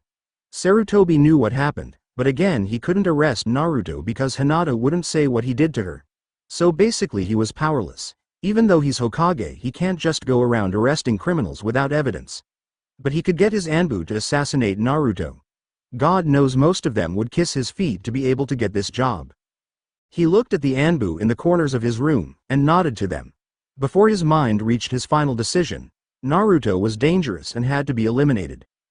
Sarutobi picked up his stamp, and lifted it to the document, only to lower it and read the document one more time.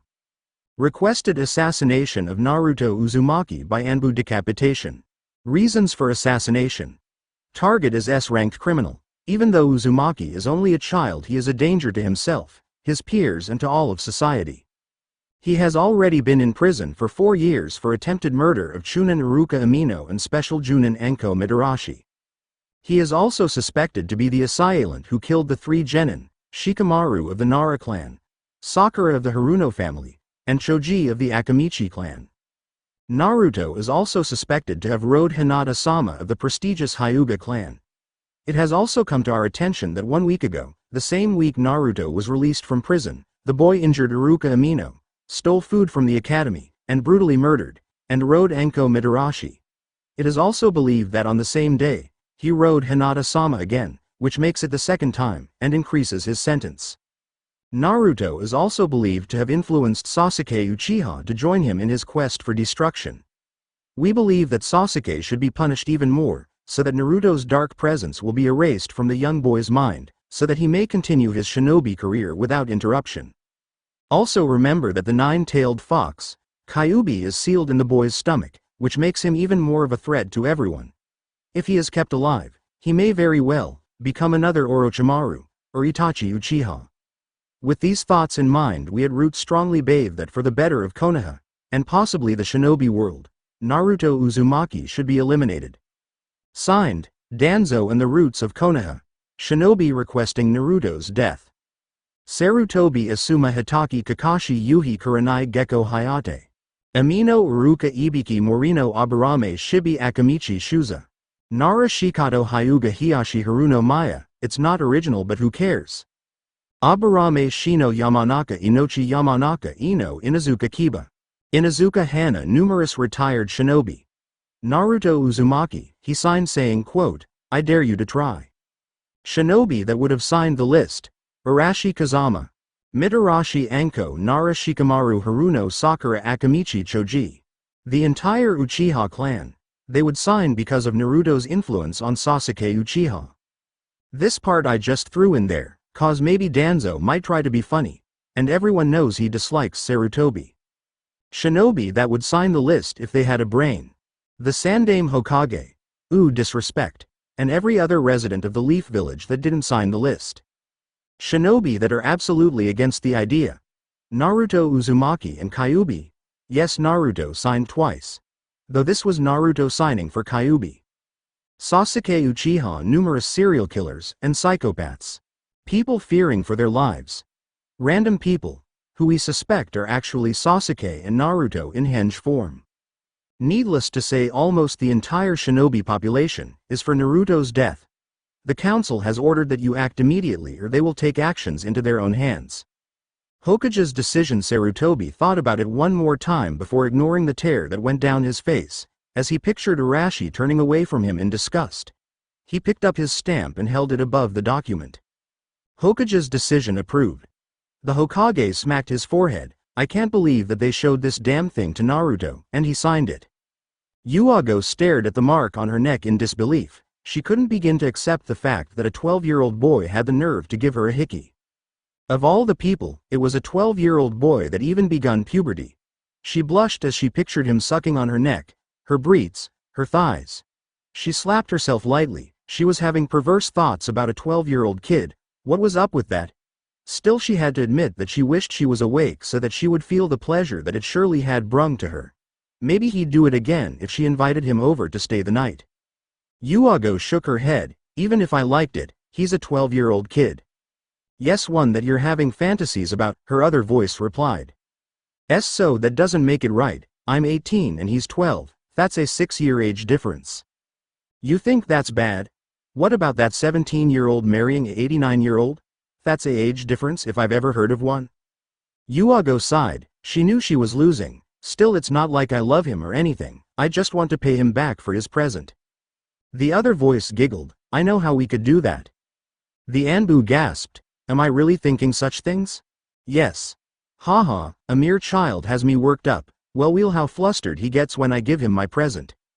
Yuago smiled when her subconscious agreed with her. Besides, it's like a contest to see who gets more worked up. Nodding her head, she walked out the door. With Naruto. Our favorite insane, cannibalistic, shinobi was currently enjoying a casual stroll down the street, when Kyuubi spoke to him in his head. You are a stupid dumbass. Naruto shook his head. No, you're the stupid dumbass, because stupid and dumb mean the same thing, and it's not possible for me to be a dumbass because I'm not an ass, and asses aren't dumb, all they do is produce shit. Kyuubi growled in his cage. Whatever, you're a stupid something for signing that paper. I mean, what the hell? You signed it under people requesting your death. Naruto yawned, apparently bored. It'll be fun seeing the humans try to beat me. Ha ha ha ha, you are stupid, you're a human too. The fox stated as if it was saying, 1 + 2 3. Naruto corrected him. Actually, I'm part vampire, part demon, and the rest of me is an evil, dark, twisted person from hell. Kyuubi blinked. Did you say that you're evil? Naruto scoffed. Yes, I did. Clean out your ears. You don't what I do and not be considered a good person. The fox smiled. True, but still, why did you sign the damn paper? Because I can sign if I want, and you can't stop me, Naruto replied mockingly. Ah, shut up. The fox shouted angrily. You shut up, Naruto shouted back. No you, fine, you shut up. I heard that. So what? Naruto smacked his forehead. Never mind. They continued bickering, not noticing the presence of someone following them. By 5 minutes later. Hey, there's someone following us, Kyuubi said in a bored tone. Naruto sighed. And you just now noticed this? I was kinda caught up in the argument, the fox answered nervously. Gee, thanks for nothing. Ignoring Kyuubi's reply, Naruto turned and went into the alley, leaving a footprint before jumping into the shadows. A few seconds later, a purple-haired woman appeared in the alleyway and looked around for Naruto. Not seeing him, she bent down looking for footprints, and that was when Naruto struck. He leapt down behind her and leaned into her. Yuago jumped when she felt weight on her back, and arms reach around her, gripping her in a backwards hug. She felt pressure on her shoulder, and when she turned her head slightly she saw Naruto's head resting on her chin, with his left cheek cuddling with right cheek. You know stalking is illegal.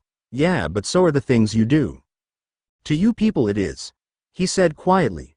She gulped, suddenly remembering how he was a criminal. Why Aogoheim? She smiled, not knowing whether Naruto saw it or not. I wanted to pay you back for your gift you left me. Naruto chuckled, which had an odd effect on her face and made her heat up. Glad you liked it. Yuago pushed Naruto off of her and then pushed him onto the ground. Yes, now it's my turn to give you something. She laid down on top him, and pinned his arms above his head, before playing with the inside of his mouth, using her tongue. But then she lifted her head, raised her left hand, and backhanded him fairly hard. Don't do that unless I'm awake, got it? Naruto nodded then smirked. Well, you're awake so. Without warning he reversed their positions, and before Yuago could react, he started planting kisses on every part of her neck. She moaned, and was about to wrap her arms around him, when she heard someone cough. Quickly she sat up, and inwardly groaned when she saw Kakashi, Asuma, and Hayate standing there gaping stupidly at her. Well, Kakashi was gaping at her with a perverted look in his eyes. He spoke up first. Don't mind us, Suzuki-san, we'll just stay here and watch, please remove your clothes soon. She glared at him, then turned when she heard Asuma and Hayate whispering to each other. Does she do that all the time? Asuma whispered. I don't know, it might be a medical condition. If it's not, then she seriously needs a man. Hayate whispered back. Surprisingly, he didn't cough one time. Yeah, Asuma said quietly, making love to yourself is, well, weird in so many ways. Hayate nodded. Ain't that the truth? Kakashi spoke up again. Azuki-san, would you like some assistance? Maybe a way to test your endurance? He asked in a sweet, hopeful tone. Yuago growled in an animalistic way. Shut up before I strangle you dickheads. And with that she ran off, embarrassed at being caught in that situation, and being mad at Naruto for making her look like a fool. I'll pay that brat back. Hayate shook his head. Ain't that, cough, a shame? Asuma nodded in agreement, and she looked so good too. Kakashi whined. She didn't let me help her. He started sobbing, while the other two men's sweat dropped. Asuma glanced at Hayate with a grin. At least we act like proper men. Hayate decided to voice his agreement. Cough cough. You're right. Cough. At least there's great men like us to set an example for all the other. Cough. Men out there. Asuma just nodded. Then they both walked away, leaving Kakashi on the ground crying about lost chances. By 30 minutes later with Naruto. Oh yeah, that was good. Stated a grinning Naruto. He heard Kyuubi's chuckling in his mind. Well, I'm going to sleep, so I'll be ready for tomorrow. With this thought in mind, he ran in the direction of his apartment.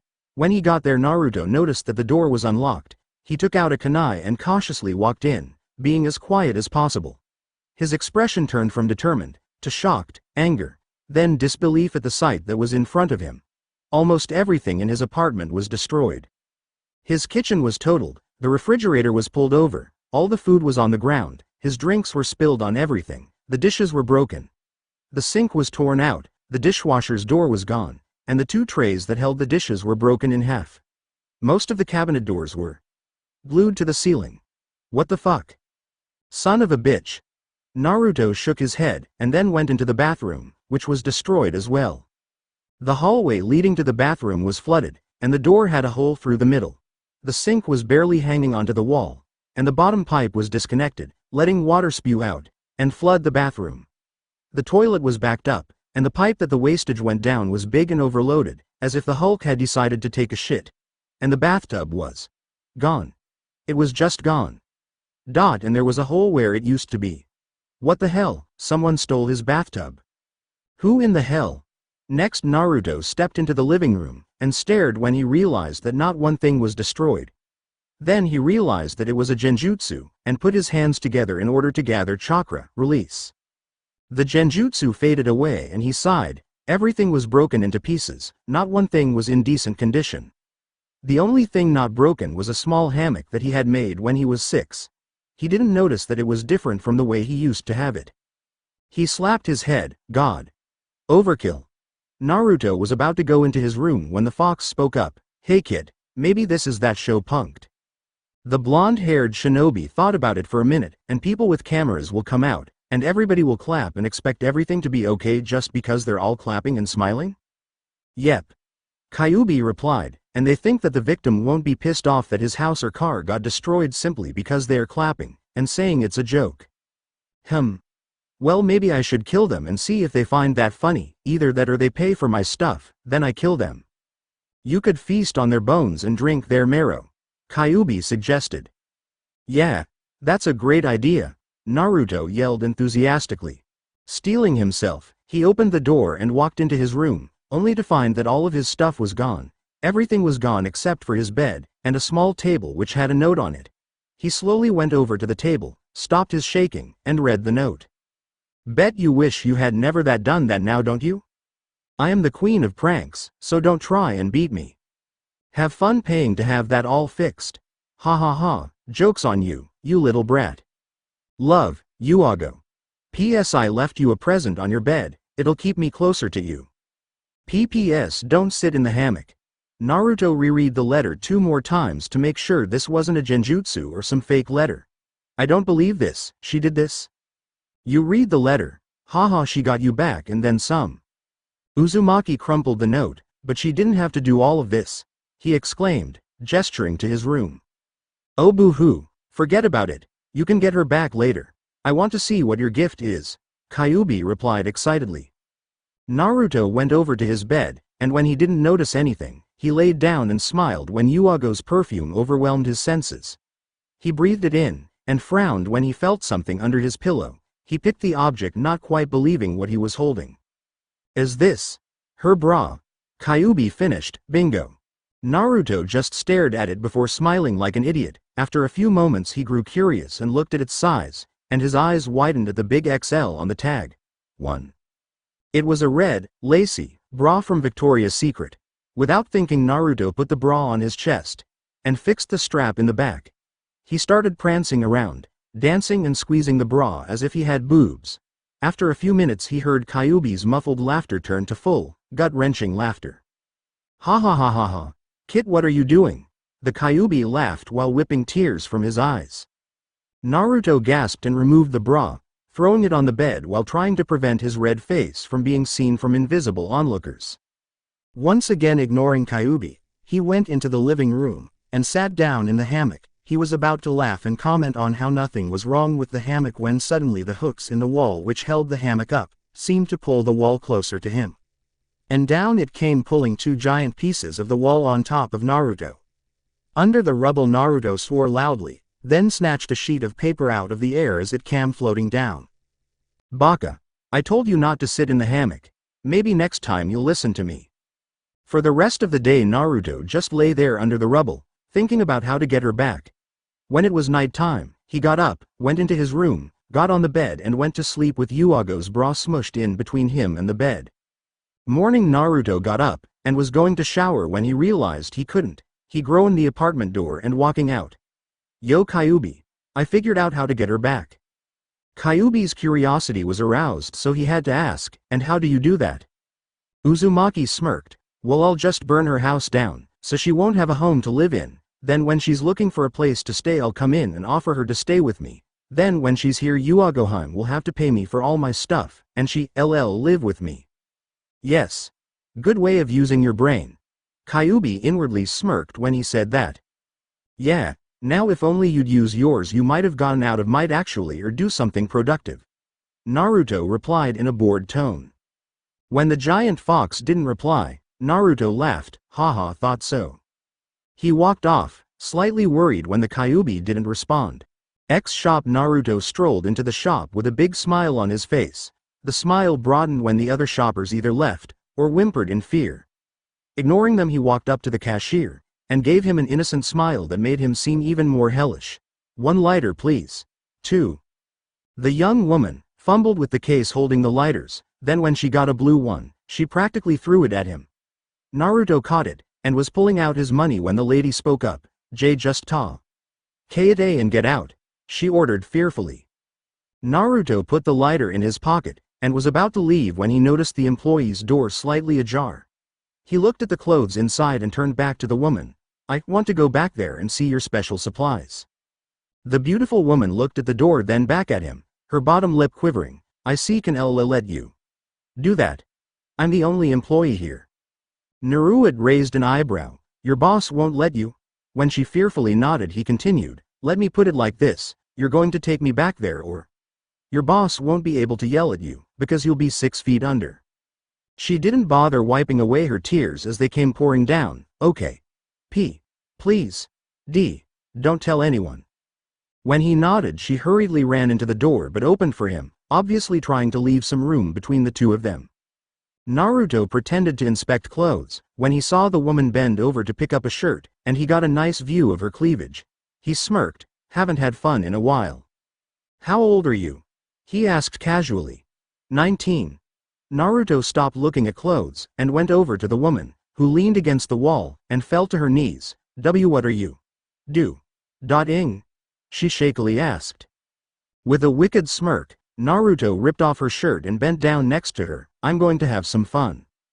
The woman tried to back up, but realized that she was against the wall. You mean you're going to army? Naruto shook his head. No. You'll be the one raping me, since you're an adult, and I'm just a kid. She looked at him horrified. Please don't, I have a good life ahead of me. Naruto yanked off her skirt and then her panties. Not my problem. 20 minutes later. No, stop. He cried out. Naruto got up and stumbled out of the employee's only door. The other shoppers saw him and stared at the state that he was in. Two shoppers who weren't from Konoha stepped forward and asked what was wrong. Naruto hesitantly raised his hand and shakily pointed at the door. At L. Lady in there. Road. Me. With a great deal of acting, Naruto fell to his knees and started weeping harder. The two shoppers went into the back and saw the genjutsu that was placed on the woman. While the woman was actually hugging herself sobbing, to them she was pulling her shirt down and smirking.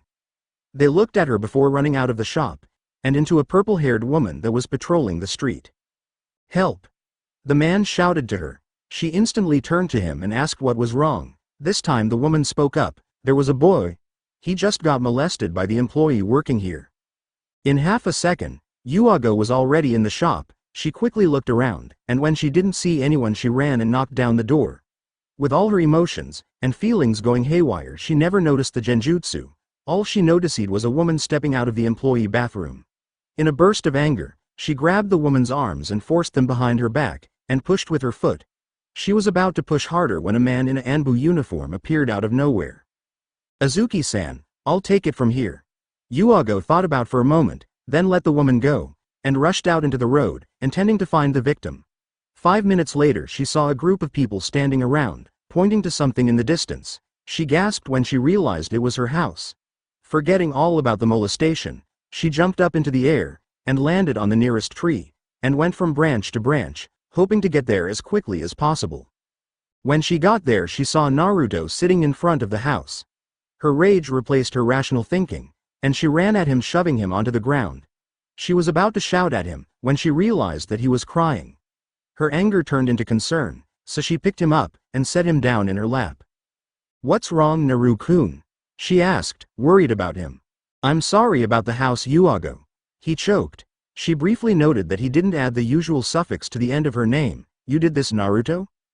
Naruto reluctantly nodded. "There was an incident at this shop, so I came here because I don't trust anyone else, and I got inside, tried to light a fire, but in my current mood I couldn't light it properly." He tried to move away from her but her arms wouldn't budge. "I didn't mean to burn it down, I'm sorry." Yuago just ran her fingers through his hair. "It's fine." "Wait, incident at the shop?" Gasp. "Naruto, were you road?" she asked gently. When he slowly nodded, she grabbed him into a protective, gentle hug. He embraced her for a minute before he pushed her away and stood up. She sat up shocked. "Naruto, what's wrong? Everything will be okay." Naruto shook his head so fast, she thought it might come off. "No," he shouted at her angrily. "No, I'm dirty, tainted, now you'll never love me." Before she could reply he ran off into the forest, leaving a stunned Yuago behind. She glanced in his direction sadly, before getting up and heading towards the ruins of her house. "I'll sort this out, make a report, then I'll help Naruto." She never heard Naruto's laughter coming from the forest. Naruto had to keep the smirk of his face as he saw the looks the other genin were giving him. Idiots, they were all so easy to fool. He felt bad for tricking Yuago, but it had to be done so people would suspect him. The genin threw him looks mixed with pity, happiness, and laughter. Some people were sad, and felt bad for him, wondering if the villagers were the reason why he was so messed up in the head. Others felt that he got his just desserts, and that woman was a hero for making him feel the way Naruto made them all feel. Sasuke was pissed at the woman, and was hunting her down, so he could kill her. He thought that since Naruto was road, he might become depressed and kill himself, or fall into trauma. And then if he did, the Sasuke's only friend would be gone. And he couldn't allow that. Then he'd be alone again, and then Sasuke wouldn't have anyone to surpass before he killed Itachi. Hinata was a different story. She was both happy, sad, and angry. She was happy because now Naruto knew how it feels to get taken advantage of, but sad because now he might become withdrawn and she wouldn't get any stronger.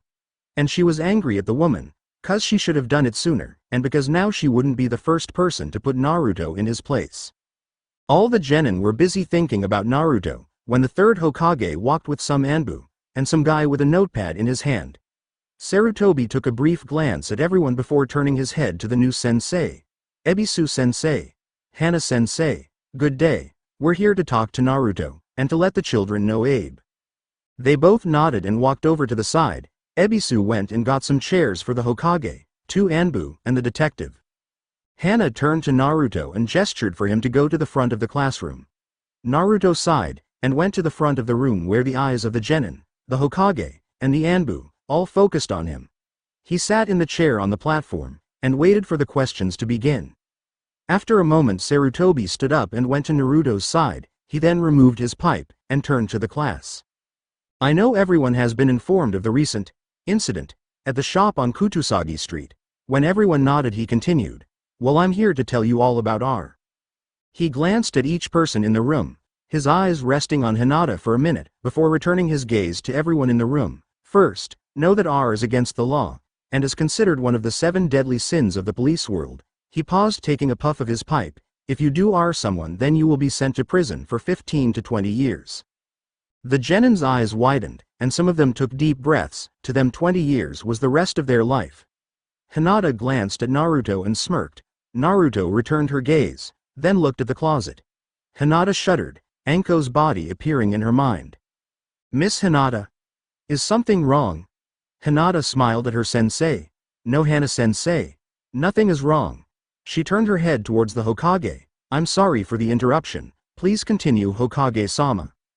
Sarutobi nodded. Very well, as I was saying, R is a serious crime, and if we catch you, you will either go to prison, or be instantly killed. Naruto raised an eyebrow at the statement. Not that they could kill him, but it still wouldn't be good if he got caught. He tuned out Sarutobi's speech, busy in his own world. Later he felt the Anbu's gaze on him, so he looked them both in the eye. He gave a sad smile to Yuago, who was eyeing him worriedly. His eyes fell to the floor, before he saw the other Anbu smirking at him. He glared at the man, but didn't dare say, or do anything more in front of the Hokage. He glared at the man before he felt someone's hand on his shoulder. Curiously he turned his head to see the Sandame studying his face. Naruto. Now I'm going to ask you some questions. And I need you to answer them. Are you alright with that? He asked. Naruto hesitantly nodded. Yeah. Sarutobi stood up. What happened to you at the shop, Naruto? The old man inquired gently. I was going to the shop to buy some candy. And I saw the employees only door open, and I noticed that there were hundreds of clothes back there. And I told the woman that I was interested in the clothes, and asked if I could go look at and possibly buy some of the clothes. Naruto took a deep breath. She said as long as I didn't tell anyone, and I agreed, so she took me back there, and after inspecting a few of the shirts, she, accidentally, dropped one down in front of me. She bent over to pick it up, and to let me see down her shirt. I was getting an uneasy feeling, and told her I was leaving. She replied that I hadn't even looked at the pants, and that they'd all look good on me. Everyone sent Naruto a sad glance before he continued. I decided to stay, but I put some distance between us. She came over and examined the pants along with me. She pointed out a few suggestions, and pretend to slip on a hanger, and grab a hold of me. Naruto's eyes went from the audience to the ground below him. She pulled me down and I landed on top of her. I tried to get off, but she wrapped her arms around me and held me there. I asked her what she was doing and she said I was handsome looking, and that she hadn't had any fun in a while. I then tried to push her off, but she held a knife to my throat, and said if I moved she'd cut my throat. Some people gasped while others cursed. They returned their attention to Naruto when he resumed speaking. She then said that it was nothing personal, it was just that I was too handsome to resist. Then, she ripped my clothes off, and rode me. After she was done, she was laying on me, when the hand with the knife slipped off my chest, so I raised my legs and nailed her in her chest. Then I got up, ran out, and you all know the rest. Yuago's rage was coming off of her in waves. The others glanced at her warily as she started shaking and growling in anger. The other Anbu put his arm in front of her. Yuago-san, calm down. Do not let your personal feelings get in the way. Slowly but surely, Yuago began to calm down, and quietly stammered an apology to everyone before giving her full attention to the Hokage. Out of the corner of her eye she saw Naruto give her a smile, so she returned it. Sarutobi decided to ask another question. Naruto, if it's alright with you, tell us how you feel. Now Naruto's reply was just, wow. Well, to tell the truth, I feel furious, depressed, flattered, and slightly happy. Everyone gaped at him. Could you explain please? Naruto stood up. Well, sure, she rode me, but damn, she was hot, and she had big boobs, and a nice body. I mean, if there is a hot nice looking woman that wants to arm me, then I'll pull my pants down and tell them to jump on. But if it's some ugly ass, smelly ass, slut, then bitch, you better back the fuck up before I incinerate you. I'm not about to get rode by some ugly ass whore, but if that bitch looks good, then she can have this penis. He smiled at everyone in the room, while everyone else just stared at him in disbelief. Like, for example, if Yuago-san wanted to have fun with me, then she can hop on anytime. 1. I don't care if I'm the one that'll go to jail. Yuago is hot as hell, and she's got a great personality and awesome body. She could use me any day of my life. He looked at her and blew a kiss while Yuago just blushed like a tomato and ignored her dirty thoughts. They continued to stare at him, for Ebisu broke the silence. You were saying? Ah yes, and I'm flattered that even though there are a lot of people that look better than me, she decided to use me. God knows she loved it. What do you mean? Some random genin asked. Well, all I did was lay there with my arms around her, not doing anything, and she was screaming and moaning, having orgasm after orgasm. Naruto smirked. I'm just that good, I don't even have to do anything. Sarutobi shook his head. This is over. Ebisu-sensei, take over. He gestured to the shinobi that came in with him, and gave a quick look at Naruto, before heading out of the door. Naruto walked to his seat and sat down beside Sasuke, who shook his head. When he sat there, he noticed a letter in the chair. He opened it, and let his eyes take in the words. Naruto, the decree has been approved and you will be dead shortly before the Chunin exam. However, in light of recent events, I'm going to give you 2 weeks to change your ways, and apologize to Hinata, seeing as how you know how it feels. No. I don't want to give the final order to kill you, so please change your ways. If you have, in 2 weeks I'll cancel the order. This is your last chance. Also, don't screw around with your team. Monkey. Naruto snorted at the last word. We're in an academy, not some war, using code names, old, wrinkly, senile, motherfucker. And how the hell will saying sorry help Hinata? Old-fashioned, dumb, bitch. Besides, I'll just act nice for the next 2 weeks. Then when he lifts the decree, then bam. The psycho, cannibalistic, RR killer strikes again. The genin crumpled the letter, and threw it at some kid in the front of the class. Naruto realized Sasuke was looking at him, so he did the same. Yeah? Sasuke looked around before moving his head closer to Naruto's. Is it really that fun? He whispered. Naruto smirked and gave him a big grin. Yep, and it makes you more of a man, and will bring you closer to my level, he said quietly. Uchiha clenched his fists. I'll do it. Who should I do it to? Naruto resisted the urge to laugh. Are you sure? He whispered. Uedo looked around before getting an evil, sadistic smirk on his face. Oh, I'd go for Hinata. Ha ha ha ha ha ha ha ha ha ha ha ha. I'm so mean to Hinata. Later on academy roof. Kurenai looked at her team, and pushed the thought of crying and running away. Of course it was all the harder when your team consisted of Hinata Hyuga, Sasuke Uchiha, and Naruto Uzumaki. Kurenai kept her eyes on everything except Naruto, images of 4 years ago flashing through her mind. Stealing her nerves, she began the required portion for all the newly formed genin teams. Introducing yourselves. Alright, I want you each to tell me your name, hobbies, likes, dislikes, dreams, stuff like that. Hinata lifted her head. Can you go first please, sensei? She timidly asked. Kurenai smiled, resisting the urge to smack the girl. My name is Yuhi Kurenai. My hobbies are calligraphy, painting, writing, discovering new genjutsu, training, among other things. My likes are nice people, myself, people that don't judge others, and other things. My dislikes are bad people. Naruto raises his hand. Smart asses, raises hand again. People that hurt others. Raises both hands. People that don't care about others' feelings. Naruto jumps up and down, and perverts. Naruto raises his hand halfway. Kurenai glared at Naruto, but he was looking away whistling a tune. And my dream is to help the kunoichis realize that they need to become focused on being a ninja, not fixing their hair for some boy. Naruto snorted but quickly started whistling again. Kurenai sent him a dose of her killing intent, but he just shrugged it off, deciding to talk to him later on. She told Hinata to go ahead. I'm Hinata Hyuga. My hobbies are training, going to ceremonies, playing with my sister, hanging out with my friends, and getting stronger. She's failed the last part. Sasuke whispered to Naruto. My dislikes are Naruto. Hinata barely heard the word closet and stiffened. Know-it-alls people that think they are better than everyone else. Both Sasuke and Naruto raised their hands. And a lot of other things I can't mention. My dream is to become the head of my clan and surpass everyone in it, Hinata said with determination in her voice. Kurenai nodded. Good, a noble dream. Moody, you next. Sasuke glared at her but did what she said, and I don't remember what he said. My name is Sasuke Uchiha. I dislike a lot of things, and like a lot less. My hobbies are getting stronger to avenge my clan, and restore it to its previous glory.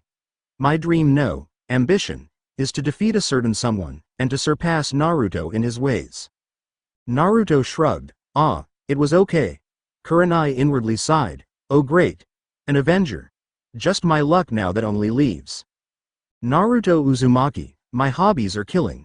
Laugh at people while watching them suffer, finding new ways to hurt people and myself, drinking blood, and finding the most tasty human alive. I also like to find new ways to seduce Yuago-san, and laughing at people when they actually think that I care about what they think of me. All three people sitting around him backed up, and didn't look at him, while the oldest one knew that she should suggest the Hokage to send him to major therapy. 2. That is great. I think. Naruto smirked at Kurenai. Like I said, I don't care what you think. She glared at him, then proceeded to tell the other genin the exam they would have tomorrow. When she was done she left saying she had to turn in a report. And now the three genin sat there with nothing to do, at least till Sasuke spoke up. I'm bored. Wanna burn stuff? He asked casually. Naruto shrugged, and started walking with Sasuke ahead of him by a few steps. A moment later Naruto stopped, and told Hinata she could come as well. She timidly followed them as they went to Sasuke's huge house in the Uchiha district. When they got there, Naruto and Sasuke just started burning everything from the wall, to food, to a couple of trees. When suddenly they both looked at each other and smiled. 10 minutes later, Team 8 was standing on a hill overlooking the forest, and Naruto was instructing the remaining Uchiha how to use the Phoenix Fireball Jutsu, while Hinata looked on. After an hour went by Sasuke felt that he was ready so they both went to the top of the hill, and started to do the seals when Sasuke stopped. He turned his head towards the Hyuga's direction. Hey Hyuga, do you know any fire jutsu? When Hinata slowly shook her head Sasuke scoffed, worthless. Naruto, who had been silently watching sighed, and went over to the girl kneeling on the ground. He fished around in his pocket a minute before producing a lighter. Here, use this. He handed it to her, and Hinata was about to take it, before she gasped. You didn't really buy candy at that shop, did you? Naruto's smirk was all she needed to know. She shook her head and went over to where two teens were waiting. The blonde-haired shinobi held his hand up. On the count of 3, we'll do it. The other two genin nodded and stepped closer so the tip of the trees were touching them. 1, 2, 3. Naruto and Sasuke made their seals while Hinata just lit the lighter. Naruto. Fire Strike. Fire Dragon Jutsu. Sasuke. Fire Style. Phoenix Fireball Jutsu. Hinata. Lighter. Doom. A giant flaming dragon tore through the forest, setting everything that it touched on fire. Behind it several smaller, but deadly firefalls spread out and burned everything that the dragon didn't get. And the lighter, well, it burned a tree but then a passing breeze blew the fire back, so it would have burned Hinata if she hadn't taken a huge step back. Burn. Burn motherfucker. Ha ha ha ha ha ha ha. Naruto turned to Sasuke. Hinata admired the flames. What in the hell are doing?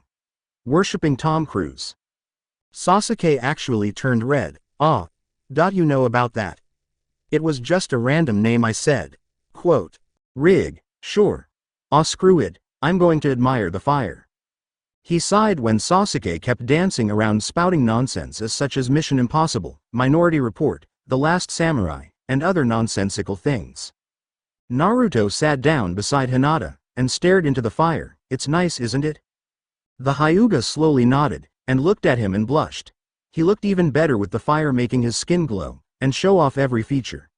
The brightness also made his eyes even more dazzling blue.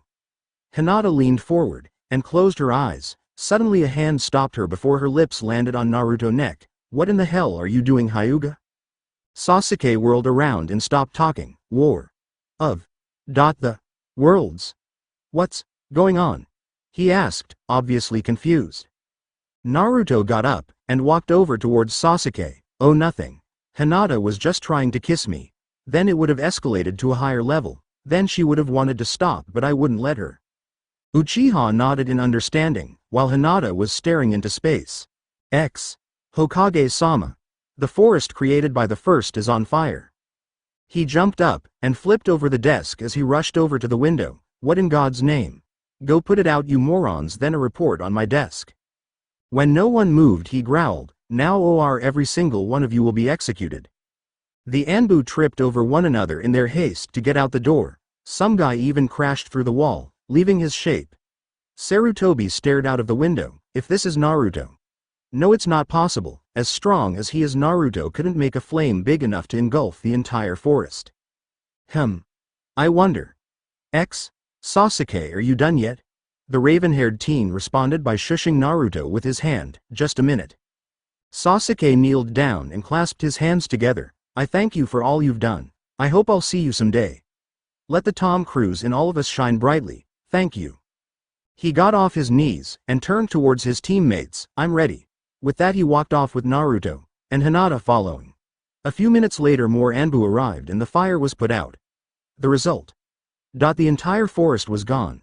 Burn stared off into the distance when he saw lots of objects moving. Lots of them. Holy shit. Missing nins. 30 shouts of, get them, as all the poor deserters heard, before 30 Anbu descended upon each one. Poor bastards. 20 minutes later, in the Uchiha district, in the huge house, were Team 8 looking for something to do. Well, the boys were. Hinata was content just sitting there. Unfortunately, she was about to laying on the ground moaning in pleasure and pain. So Naruto. Remember what we talked about at the academy? Said Shinobi was silent for a moment before the conversation came to him. Yeah. What about it? Naruto asked reluctantly. Sasuke nervously shifted from one foot to another. Well, you know. I'm bored and... He trailed off as Naruto nodded. They smirked, then got a big smile on their face, and simultaneously turned to Hinata, who backed up against the wall. 5 minutes later. Oh. God. Naruto. Sasuke. Oh God. Hinata screamed. Sarutobi looked up from the report, as did the Junin in the room with him. Did someone just scream? The Junin shook their heads. We didn't hear anything, Hokage-sama. He nodded. Very well, Kurenai-san. Please continue on Sasuke's behavior. Right. By 30 minutes later Naruto got out of the shower and wand threw on his clothes. A few minutes later, the showers from 2 other rooms cut off, and out came Sasuke Uchiha and Hinata Hyuga. After lounging around for a half an hour chatting about various subjects, Naruto grew tired of this, and wanted to go out and cause trouble. He saw that Sasuke was restless, but his pride wouldn't let him break the silence first, and Hinata hadn't said a word the entire time. Naruto sighed and stood up. Well, I'm going out to cause trouble, he said in a bored tone. Sasuke's eyebrows raised. What are you going to do? He asked excitedly. Naruto shrugged. Not much. Go stand on a roof, and spit or piss on whoever walks by. In a flash Sasuke was at the door. I'm coming with, it'll be fun. The boys gave fives to each other and jumped out of the house and into the night, completely forgetting about Hinata, who had fallen asleep on the couch in Sasuke's living room. The two arrived in the common part of the Leaf Village, and started laughing when they saw all the people walking home just now getting off work. They pushed chakra into their feet, and leapt up onto the roof, where they smiled at each other and begun their fun. Needless to say, a lot of people got pissed off. By 3 hours later, 12 a.m., the two friends casually made their way home. So Naruto, I'll see you tomorrow for the Genin exam. Yeah, I'll be there at 11 o'clock. Sasuke stopped walking. What? 11. But the exam is at. Exactly. She didn't say when, so I'll just show up when I feel like it. Whatever. See ya. With that he started to walk off while Naruto stared at the ground. Great. Gotta go, home. Sasuke knew what happened and turned towards Naruto. Why are you standing there? Aren't you coming? He smirked at him. Naruto smiled a genuine smile. Yeah, I'll be there later.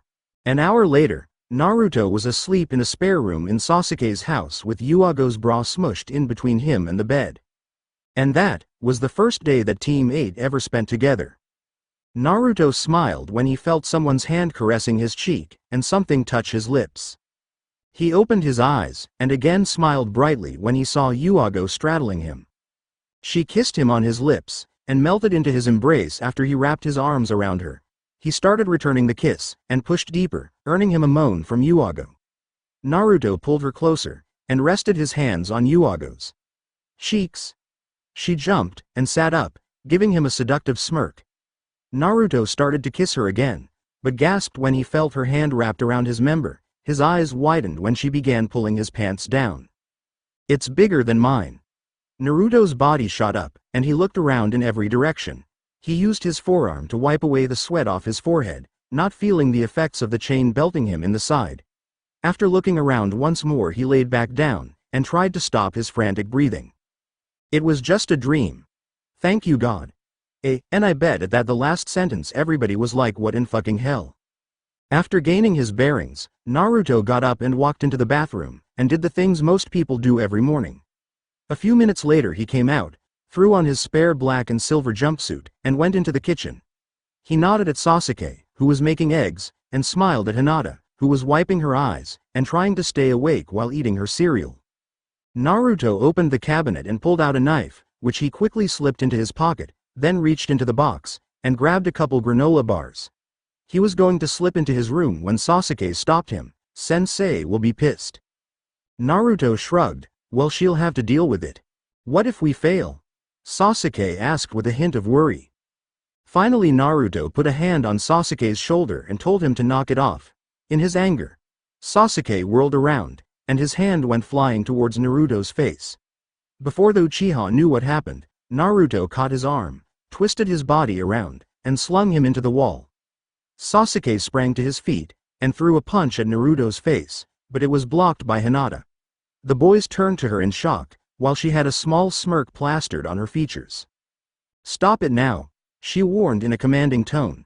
She watched both of them, ready in case one of them tried to attack her. Finally, after a tense silence, Naruto turned and went back into his room, while Sasuke retreated into the living room. Hinata let a breath she didn't realize she was holding. She had just stood up to them.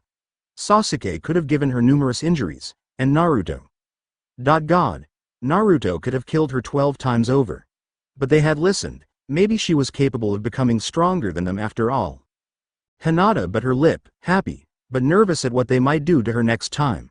She sat back down and decided to think about it later. Naruto shut the door to his room quietly. When he was on the bed he pulled out the knife and food he got from the kitchen. He quickly ripped off the wrappers and pulled up his sleeve. Naruto took the knife and made a small cut on his left forearm. He then lifted his arm and held the granola bars under it, letting the blood drip on his food and quickly submerge it in his blood. Ignoring the crimson liquid running down his arm, he stuffed the bars into his mouth and inwardly smiled at the heavenly taste.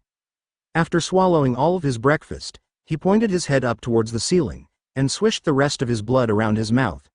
He couldn't help but laugh as he felt little blood bubbles spring up in his mouth. He quickly swallowed them before they fell to the ground, and felt his body tingle at the delightful, familiar taste.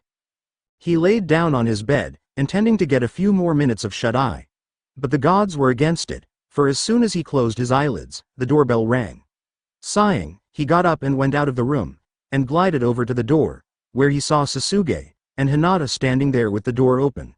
He snorted and went over to them. What are you shitbags staring at? Oh? Naruto finished quietly.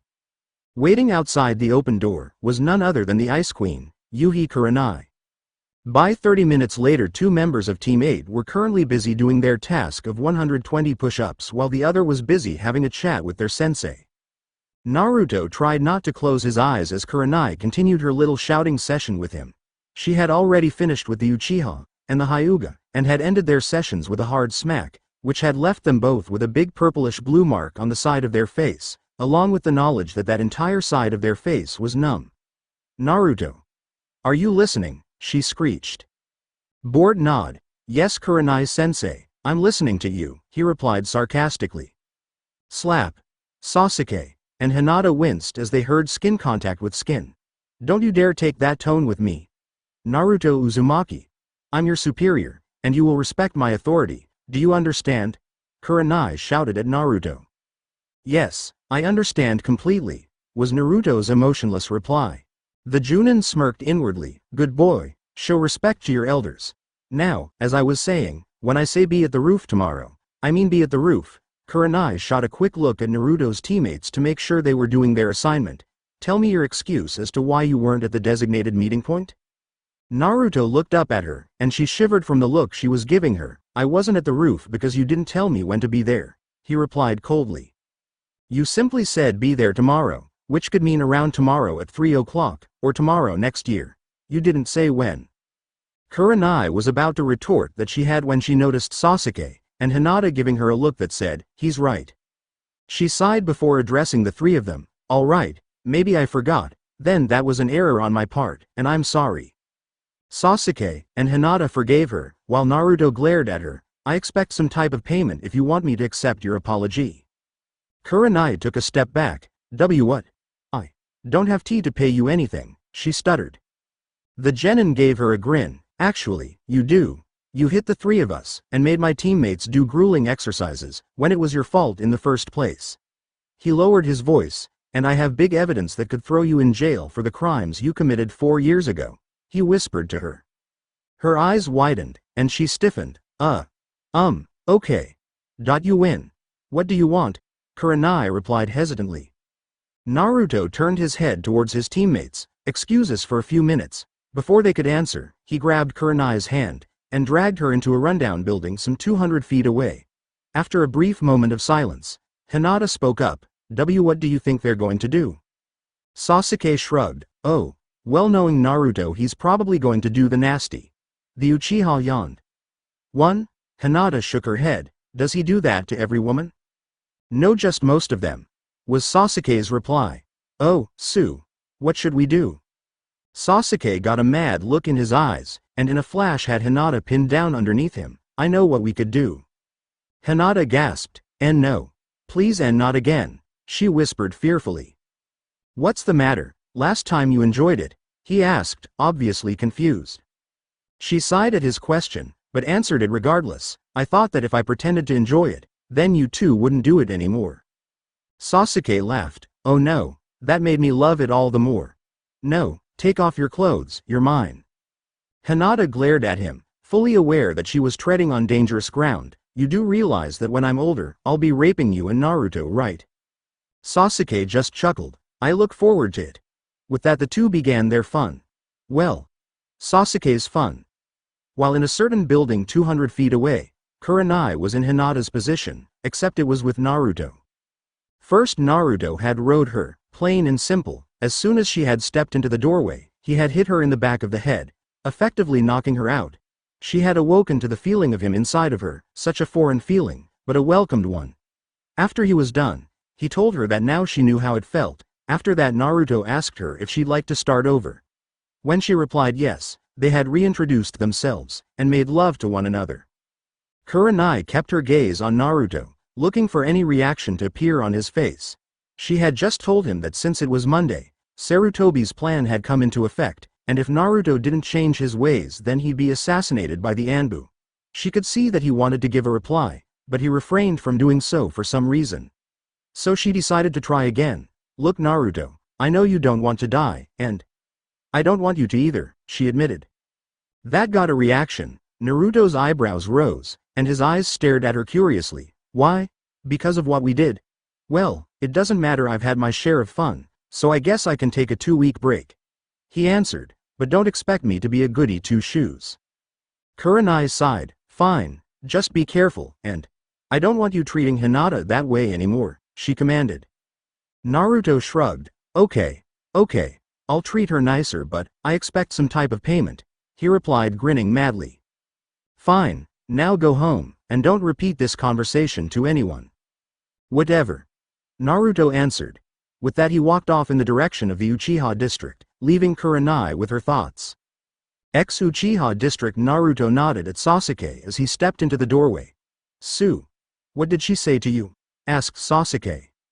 Naruto sat down on the couch. Not much. Just to stay out of trouble and to treat Hinata nicer. Was Naruto's reply, which means you'll be working overtime. Sasuke groaned. Ah well, she needs to remember who her master is. Naruto answered, yeah, you can have her, I'm bored of messing around with the little bitch anyway. The Uchiha turned to face him. Well, if you say so. I love having fun with her, she's my whore. Naruto scoffed, have fun. Just remember who broke her. Sasuke replied, sure, whatever, I'm tired, good night. Good night. Naruto said. Naruto was shaken out of his thoughts as he realized the Hokage, and his team was staring at him. Sorry, could you repeat that please? Naruto asked politely. Sarutobi smiled at Naruto's behavior change, while some people actually stared at him in shock. The Sandaime shook his head. Please stay with us. I said that for your first mission, you and your squadmates must watch over a local karaoke club that has been the target of some recent robberies. Naruto nodded his head. Very well, we'll get right on it, he replied. Good. Was all Sarutobi said. Kurenai turned and walked out the door, and the three children took that as their cue to leave. Along the way to the club, Kurenai went into a store and walked out with 4 cell phones and 4 pagers. She handed one of each to the 3 children before putting her cell phone and pager away. She sighed at their looks. It's technology from the West. It's a mobile phone and a pager. It will help us stay in contact with each other. Her answer didn't really please her team, but that would have to do for now. Gesturing to them, she continued her stroll down the street. 6 hours later, Naruto sighed as he glanced at the clock. They had been here for 6 hours watching over this place, and not a thing had happened, and now it was 7 o'clock, and Naruto was pissed for wasting the whole day here. His sensei and teammates obviously felt the same way, seeing as Sasuke was slowly inching closer to the door, and Hinata was covering her ears, trying to drown out the drunk guy singing some country song. But that feeling changed when Team 10 walked in, and sat down next to him when they spotted him. Kiba laughed at Naruto after seeing his predicament and decided to tease him. Ahahaha. Hey Naruto, how does it feel sitting in here with your fellow losers? Taunted Kiba. Naruto sneered at him. Well, you'd know, wouldn't you? Always begging people to be your friend when all you have is that little leg-humping dog. Kiba growled. Fuck you, you little bitch. Go screw Sasuke some more, aren't you all fuck buddies? Naruto sighed. Kiba, I have a secret I have to tell you. The dog user was curious. What is it? He asked quietly, not noticing that he was leaning in closer to Naruto. Naruto answered, just a minute. Kiba watched as Naruto called Sasuke over, and started whispering excitedly in his ear. After a while Sasuke roared with laughter and shook his head in agreement. Naruto faced Kiba, and smiled at him. You'll find out in a minute. Naruto and Sasuke made their way up to the stage, and took 2 of the microphones. Naruto looked at Kiba. Right, here's my song from the heart. Kiba, don't hate me for what I'm about to tell you.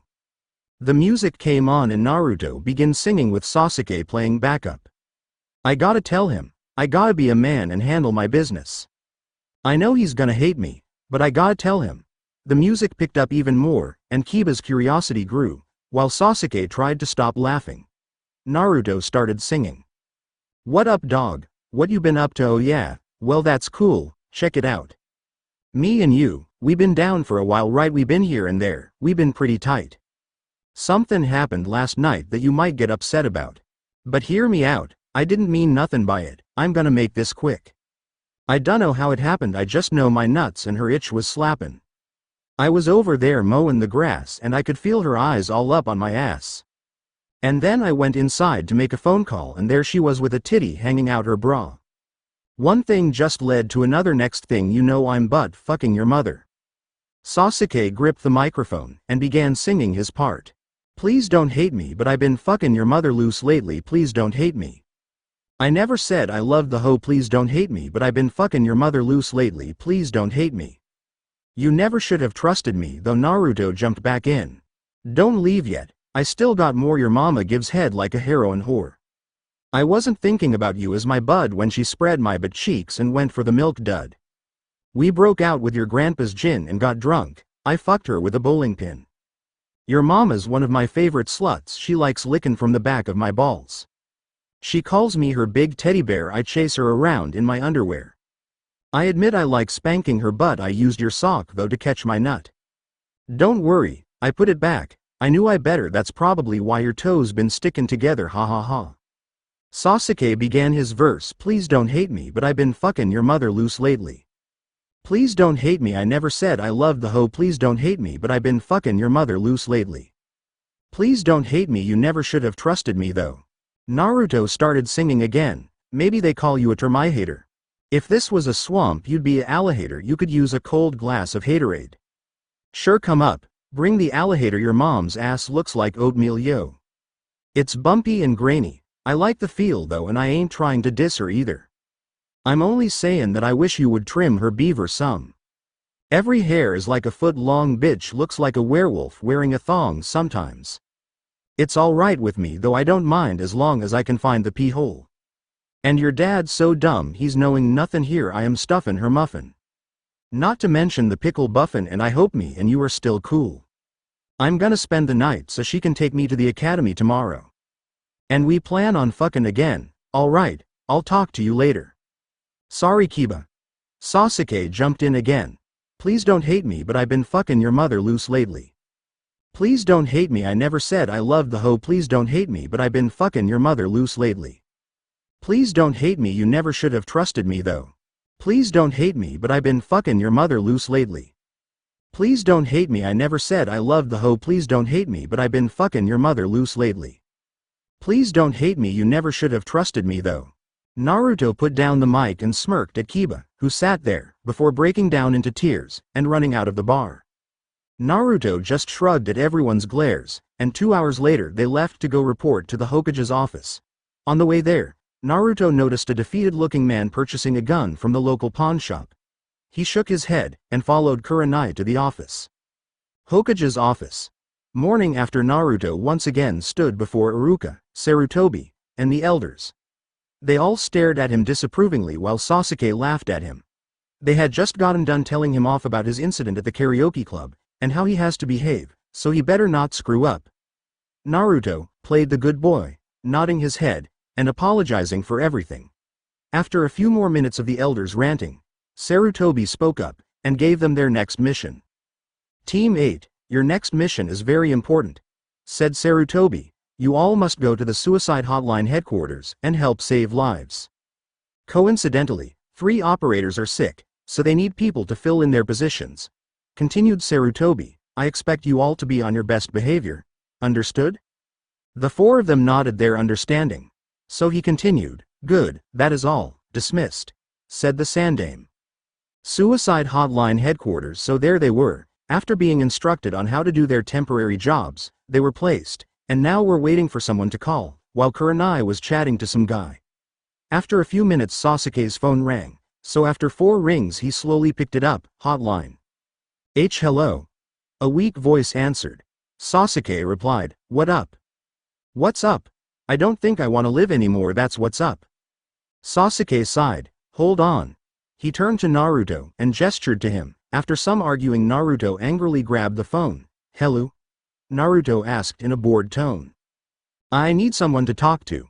The man replied. Call your mom, was Naruto's reply. My mother died last year. The man answered sadly.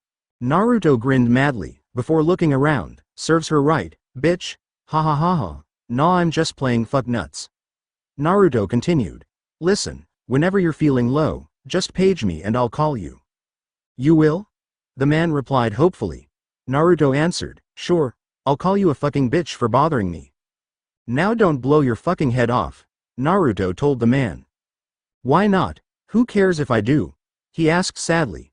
Naruto replied, the poor guy that's gotta clean that shit up. If you're gonna do it outside or something. The man grew angry. Why you think I won't do it, don't ya? He stammered. Naruto sighed. To be honest, I could give a rat's ass, he remarked, annoyed by the man. You think I won't, huh? You think I'm kidding? He was interrupted by Naruto. Do it, fucker. Bring me the gun, I'll fucking do it for ya. Bang. Naruto's eyes widened. Hello?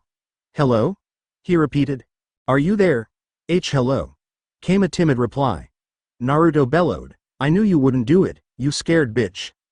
With that he hung up the phone, and laid his head back on the desk, quickly falling asleep. He was awoke some 8 hours later by a furious Junin, who pointed to the door. He quickly got up and ran outside, but stopped when he felt something in pocket. He pulled it out and realized that it was his pager. Upon taking a closer look, he discovered that someone had paged him. Continuing the walk to the Hokage's office, he grabbed his cell phone, and dialed the number, oblivious of his teammates' looks. Hello? A voice said. Naruto replied, "Somebody page me?" Hi. The voice said happily. "Who the fuck is this?" Naruto asked. The voice stammered, "It's me. You said I could page you." Naruto interrupted, No, you misunderstood me. I said fuck you, nobody cares if you're dead or alive, so go fuck yourself." Click. Naruto stuffed the phone back in his pocket, and kept walking towards the Hokage's office. Not knowing that the man was still on the line. "Oh okay, call me later. Bye." "Damn it Naruto. What the hell is your problem?" Iruka asked from his wheelchair. Naruto replied, "Can it cripple?" Several people took it upon themselves to call Naruto some names, some of which were so creative, that Naruto wrote them down on a notepad. After everyone was done, Sarutobi fixed Naruto with intense glare. "Naruto, your behavior is getting better." Naruto interrupted, "Normally I would have called him some very nice names, and probably kicked him in the face. But didn't." Sarutobi sighed, "Yes well, as punishment for your 2 previous incidents, and what just happened, Team 8 will be given a C-rank mission." Everyone gasped while Ento acted shocked. After Sarutobi finished explaining everything to them, they all left to get a good night's sleep. Because tomorrow they had to go to the Land of Waves. The end. I hope you enjoyed this episode. Remember to subscribe and like this video. See you in the next part.